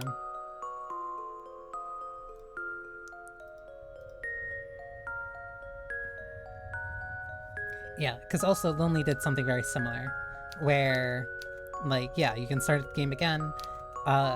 It'll have some unique dialogue, but yeah, it's somewhere set up. You might have tried to defy me, my dear Eve, but you will soon see how futile this is. Your body was created by yours truly, and so was your mind, come to think of it. You are fashioned by my two hands to be my perfect creation, my beautiful ideal daughter. You belong to me. You would not be alive without me. So naturally, you cannot be permitted to die without me. And that is the only way you'll be able to leave my lab, you know? You can retreat into slumbers if you desire. Goodness, you can even retreat into catatonia, but you are forgetting who I am. You might be a composite girl, made of many lost souls, but my identity remains unshifting. I know who I am. I am a doctor. Try to defy me if you will. I will always be able to bring you back. Do you think I'm going to let you succumb to an endless sleep when I took so many pains to create you in the first place? If you believe you can outsmart me, then you are sadly mistaken. But I find it rather adorable, really, to see my precious creation struggling so against the one who made her. It's most amusing. So I will let you flail around for just a little longer. I am nothing if not a benevolent god. Now you can see the fragments of your former lives once more. Why don't you try reliving them? They do say that if we do not learn from our history, we'll be doomed to repeat it. And perhaps there are lessons here that you can learn. Lessons that even I, in all my wisdom, can teach you.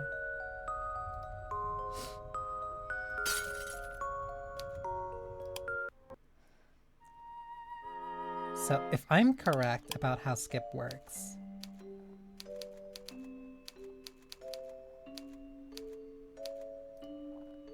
I'm hoping that'll only... It should skip all the way...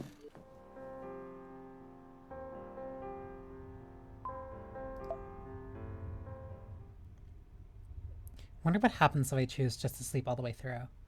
Oh, are you trying to abandon your consciousness again? I suppose I can't blame you for that.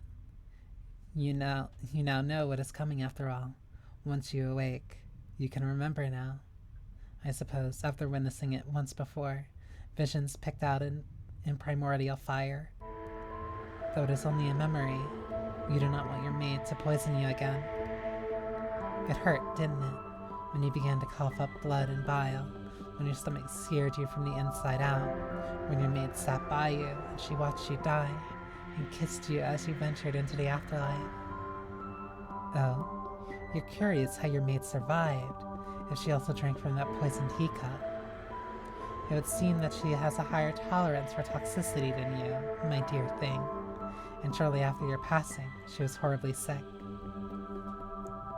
I think it was the shock of losing you which did it, that, and the smell of the blood. Yes, there was an awful lot of blood after the maid finished with her grisly work. She killed everybody in the mansion, don't you know? Slowly and systematically, with a cleaver. Nobody was spared from her ravages, yet she alone survived.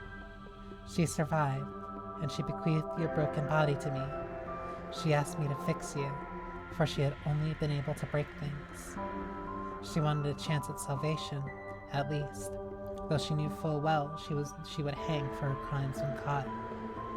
She knew it would be best to bury you, then flee, but she could not do that. She brought you to me because she wanted to believe life could be breathed anew into you, because she wanted to reverse her mistake. She brought you to me because she loved you. So I'll not let you succumb to the dark once more, as you did in the past. I'm giving you another lease on life. See, another chance to experience the world. Do not throw it away, you silly thing, in an attempt to spite me. You need to see this story through until the very end. Now, you need to open your eyes. What happened next?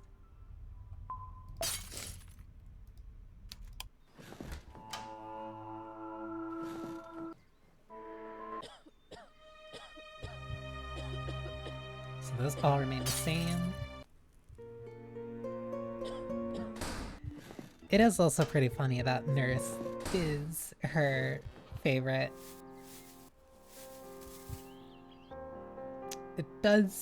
I do also kind of like Nurse a lot, but you do not wake up. So you have reached this critical juncture in your memories, the brief sleep you, or Elizabeth rather, experienced before her nurse turned against her. By now, you know what will happen when you open your eyes. You have lived through this memory before, and have endured all of the pain which came alongside it. You know once you open your eyes, your nurse will descend upon you with that hammer. She will break your legs anew, splinting the bone in several places, and drugged on Valerian, you will drift. You will dream. Then you will wake once more, her yielding patient, her obedient pet. Naturally, you will not remember any of the indignities that she inflicted upon you, until you begin to recover anew, of course, and the cycle begins again. Do you want to know how many times you and your nurse went through this farce, lived through this cycle of repetitive, monotonous days? I believe you must have been at her mercy for a year, at least, perhaps two, until she went too far, and she stuffed you so full of valerian you never woke up. You do not think she did it on purpose, though. It was a mistake. She never meant to kill you, dear one. How could she, when she loved you so? You were everything to her. She lived for you, and for your happiness, no matter how twisted this might seem. She wanted only to be with you. And when she realized what she had done, she brought you to my laboratory. She presented me with your bruised, broken body, and she begged me on bended knee to put you back together. She adored you, even if her love was uncommonly intense. So, for her sake, I will not let you retreat into your own haze of memories. You'll need to see the story through until the very end. Do not be a bad girl, Eve. Listen to me. You need to open your eyes. What happened next?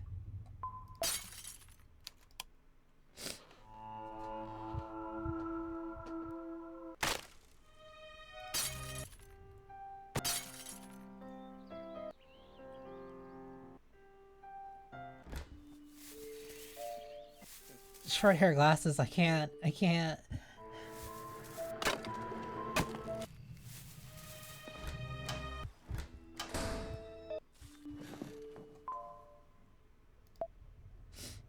Oh, hello again, my dear Eve. It's been a while since I spoke to you directly, hasn't it? Do you want to know how I can communicate with you like this, when you're lost inside a dream? Well, you know what it is. Like all mothers, I have my ways of reaching my children, even when they don't want to be reached. And don't forget, my dear Eve, I'm the one who made you. You belong to me, whether you want to admit it or not. Your heart and your head, and all of the dreams which flicker behind your eyelids when you try to sleep. It doesn't matter where you go, you can't escape me. I'm not going to let you drift, you know, in a world of dreams. That has never been an option for you, my dear, darling daughter. I need you to wake up. You have to see this memory through to the bitter end, no matter how much it hurts. Yes, I know. Yes, I know, my dear.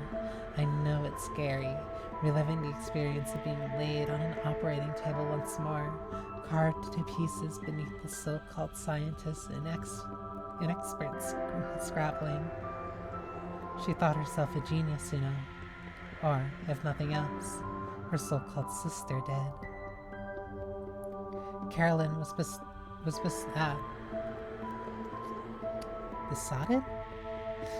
besotted with her. She thought her sister could do no wrong, that she would usher in a brand new age of peace and prosperity with her research. That is what she believed. Or at the very least, that is what she told herself. That is how she justified aiding her sister with experiments, no matter how dangerous they became, no matter how many people or tortoises that she hurt. Carolyn thought her sister a god.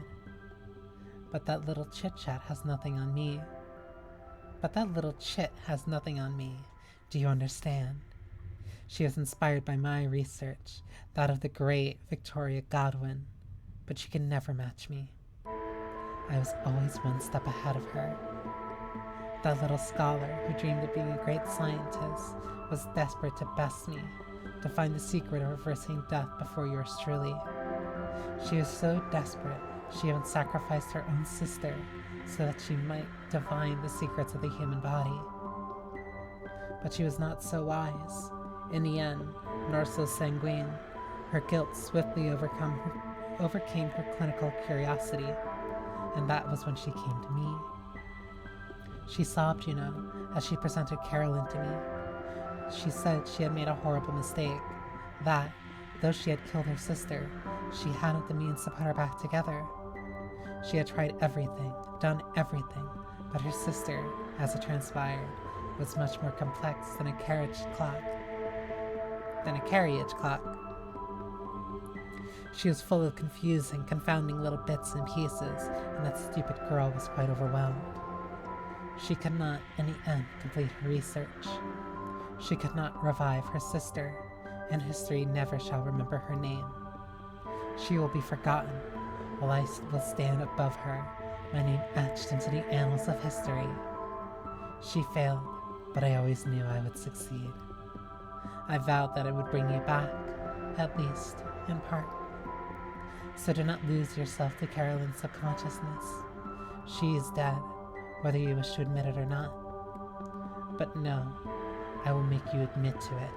I will make you see the story through until the very end, until you know, without a shadow of doubt, what happened to her. You need to open your eyes.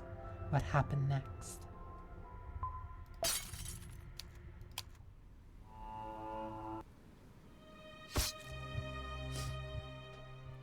And so, here we are.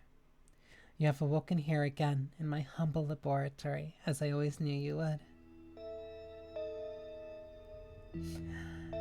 There is no escaping into your memories anymore, little Eve.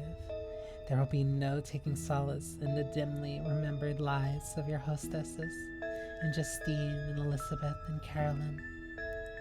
Though I was able to imbue their bodies with life to an extent, I fear these girls are long since dead. Their flesh has been animated anew, their organs restored to their former potency, in part at least.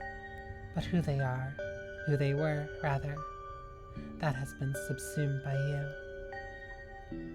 You consumed them, yes, even if you did not wish to, so that you might live.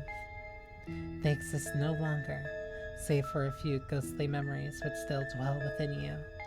The phantom twinge of pain over a broken leg, or your inherent distaste of tea.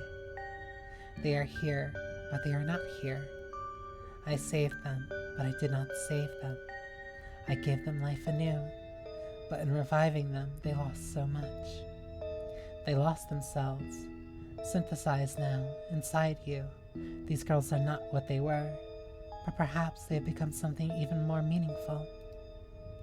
I am not sure for certain how much of these girls live on.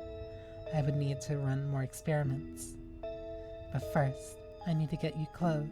I have enough.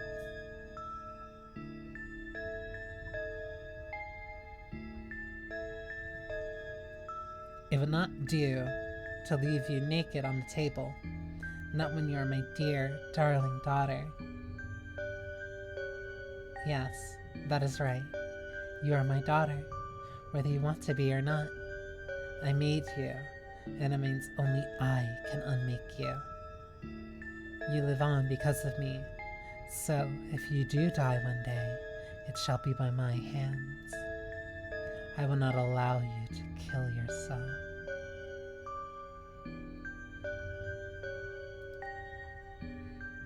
It would hurt too much. Not you, you understand. I think your pain receptors need some fine-tuning. but me. It would break my heart.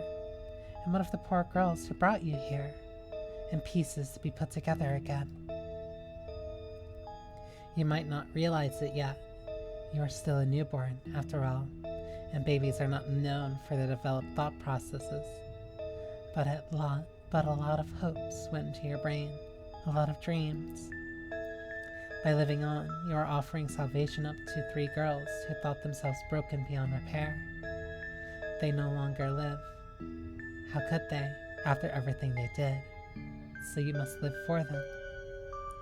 Live for the maid and the nurse and the poor, misguided scholar. And live on too for the girls whose bodies you have cannibalized. Justine, Elizabeth, and Carolyn. I know that living is difficult. I know it is daunting. I know only too well how challenging it can be, how appealing at times the thought of drifting away into sleep can be and forgetting everything. But I cannot let you do that. You are the culmination of my research. You are the result of my life's work. To me, you are perfect, though you would not need to be to live. You are alive, so you deserve to draw breath. The circumstances of your birth do not matter. You are alive, so you must live. You must live for me. I have so many hopes and dreams pinned upon you, you know. My dear, my darling, my adorable Eve. I love you, even if you cannot love yourself. So please, do not leave me. You cannot leave me. I have held your heart in my hands, and I know how small it is, how fragile. I know how delicate you are, but I suppose that should go without saying. If you are delicate, it is because I am too.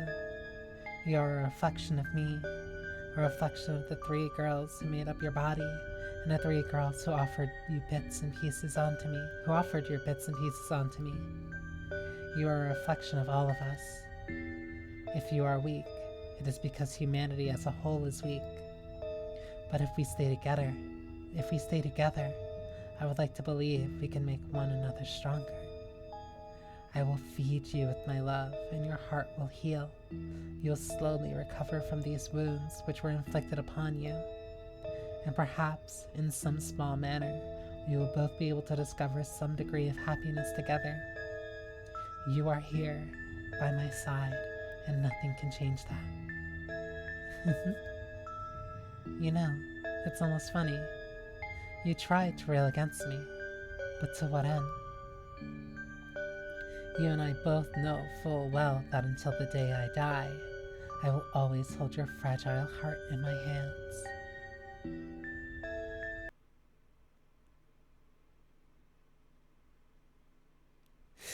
Oh, it just closed. um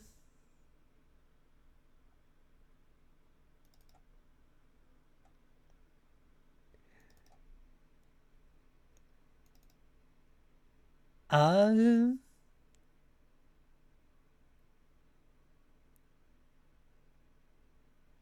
damn. Uh I have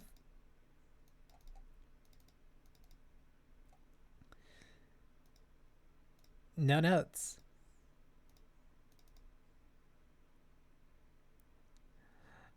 Um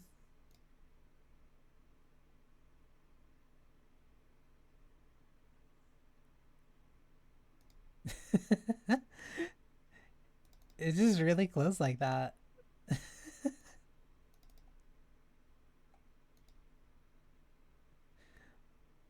Let me see if there's something where if I just open it again.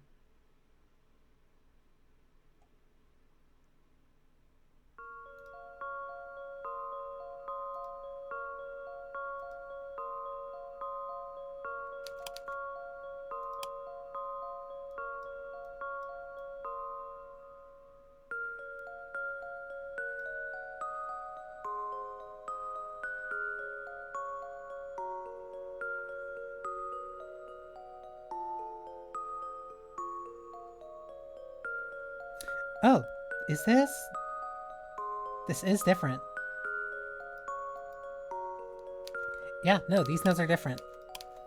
Um, very neat. Um, Hello everyone, it is Ebi again, back to give you some more exciting information about this story. So, in my previous notes, I talked a little about the general inspirations behind Glass Heart and how it came to be, but this time I want to talk specifically about how it relates to my previous released yandere visual novel, It Gets So Lonely Here. If you've not read Lonely, there will be a lot of spoilers here, so proceed with caution. So, I will note, because I did do this kind of off stream because I didn't know how it worked. Um, the thing that I did here, going through the game, read the notes, go through the game again. That's also how you get a very similar kind of true ending for It Gets So Lonely Here, where you kind of actually figure out who the true narrator is, as well as the actual framing device, and you get a better ending. But yeah, like I noted before, Glass Heart has the same structure as Lonely. Both visual novels present three self-contained stories wrapped in a larger framing narrative, told in second person by an aloof and detached narrator. However, there's some pretty big differences between both stories. Lonely is inspired by fairy tales, but Glass Heart borrows more from Gothic fiction. Most noticeably Frankenstein, but there are other common Gothic tropes sprinkled in here. There are fancy estates, ladies and maids, sprawling graveyards, and a lot of casual misogyny. Sorry about that. While the precise time Lonely set in is pretty vague on purpose, the main character does wear relatively modern clothes, and you can make the case that the story is set recently in the original version of Lonely. In the original version of Lonely, I specifically mentioned technology like telephones, but one of my proofreaders told me to remove it because it spoiled some of the mysticism in the story.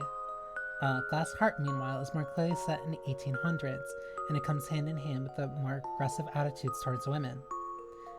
There are a fair few anachronisms in Glass Heart, such as the sort of cigarettes the nurse smokes, the fact that Scholar was admitted to university at all, and some of the architecture in the backgrounds. But I wasn't personally sweating the small details. The nurse gets to smoke her modern cigarettes because it looks cool, and that's very important. Rule of cool.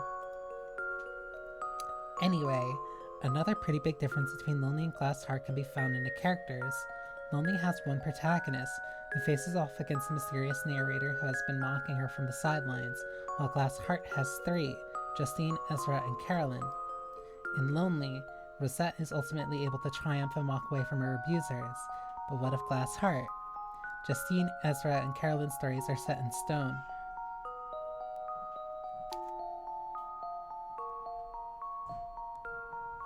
Uh.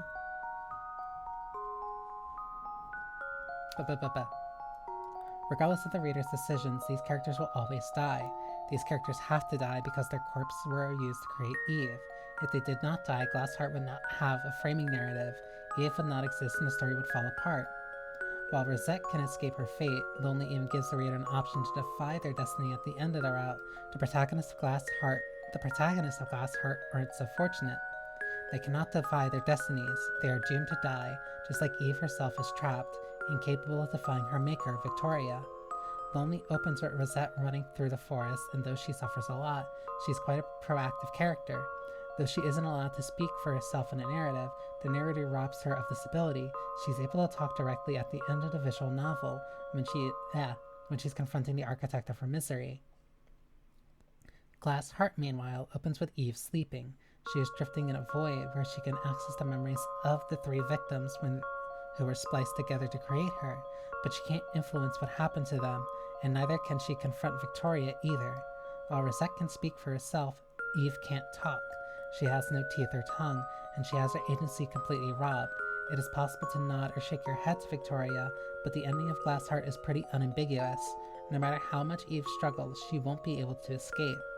Eve has no option for a happy ending. Glass Heart is not a fairy tale like Lonely, after all. Glass Heart is a gothic horror, and these often tend to end poorly. It's part of the genre convention. Very astute. With all that being said, I think Glass Heart is a much bleaker story than Lonely. It's a story about struggling and ultimately failing. Eve can choose to be obedient or difficult, but either way, she is still Victoria's creation, a being which Victoria can manipulate at her will. Speaking of the narrators, while Lonely's Medea is quick to tease and poke fun at Rosette while she struggles, I wanted Victoria to feel a little more distance. Victoria is a scientist, not a witch, and she is observing Eve as she relives her former lives as one might observe and experiment. She doesn't interject with personal opinions as often as Medea does in Lonely, and I wanted her narration to feel slightly more aloof. In that sense, maybe Glassheart is a pretty joyless story. I do think it's rather grim, and I'm not sure if there's any particular takeaway. If Victoria is the villain, then this is a story where the villain wins. But then again, this was made for the Toxic Yuri visual novel jam. Maybe it's only fitting this would be a bit grimmer than Lonely. I got into this wanting to invert some of the themes from Lonely on purpose, since I thought it would be interesting. I hope the story feels cohesive, if nothing else, and it was an enjoyable read. Thank you very much for your time. The support is always appreciated. I'll write more cute, wholesome Yuri at some point, I promise. Sure, as the next thing she released is more very literal toxic Yuri. And but she did make really cute BLVM too. But yeah, that is all of it. Wow, I didn't expect that to take 4 hours. But yeah, no, this is your Glass Heart in my hands. I really like this, coincidentally, as a sister entry for It Gets So Lonely Here. No, I think it's really neat. I think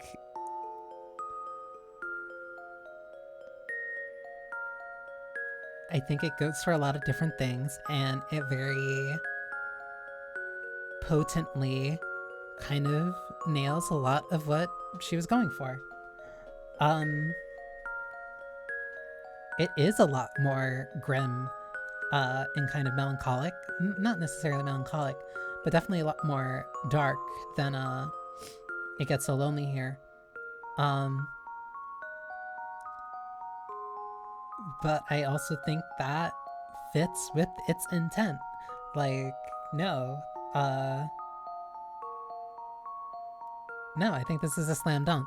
I think right next to It Gets So Lonely Here. No, I think it deserves it. I like it a lot. I really, really, really like it a lot. In case me reading this over the course of 3 to 4 weeks has not kind of clued you in on this. But yeah, I will make sure to link this again in the YouTube VOD, the direct link to the game on itch. I'll also again link the other entries for the Toxic Yuri VN Jam. With a lot of stuff that's been going on with the payment processors and how that impacted itch literally right after the jam went up. I feel like it's the least I could do. Maybe check out. There were a bunch of really great games that came out through that. Not even toot my own horn, but I did make an entry for the VN Jam. No, there was a bunch of awesome creators who made very cool and very interesting Yuri VNs. Some with massive word counts like this, some that are a little bit shorter, some that are a lot shorter. I don't know, take 30 minutes, scroll through, see if something kind of stands out, take a look. The world always needs more toxic Yuri. And Ebi-Hime also released a new game on Steam. Where is it? Because I know I have it. Her Love Like a Poison. Came out just a couple weeks after the Toxic Yuri VN Gem wrapped up. So yeah. yeah, no notes. Um, Thank you for spending time with me. I hope you enjoyed yourselves. I hope you have a wonderful morning, noon, or night, no matter when you're watching this. Make sure to be kind to yourselves, take care of yourselves, and yeah. Uh, like, comment, subscribe. I do plan on also streaming that next. I do plan on streaming Her Love Like a Poison.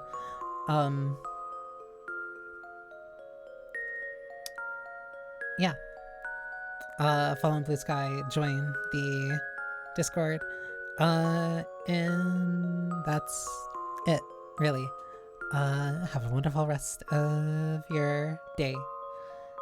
Or night, whichever. Johnny.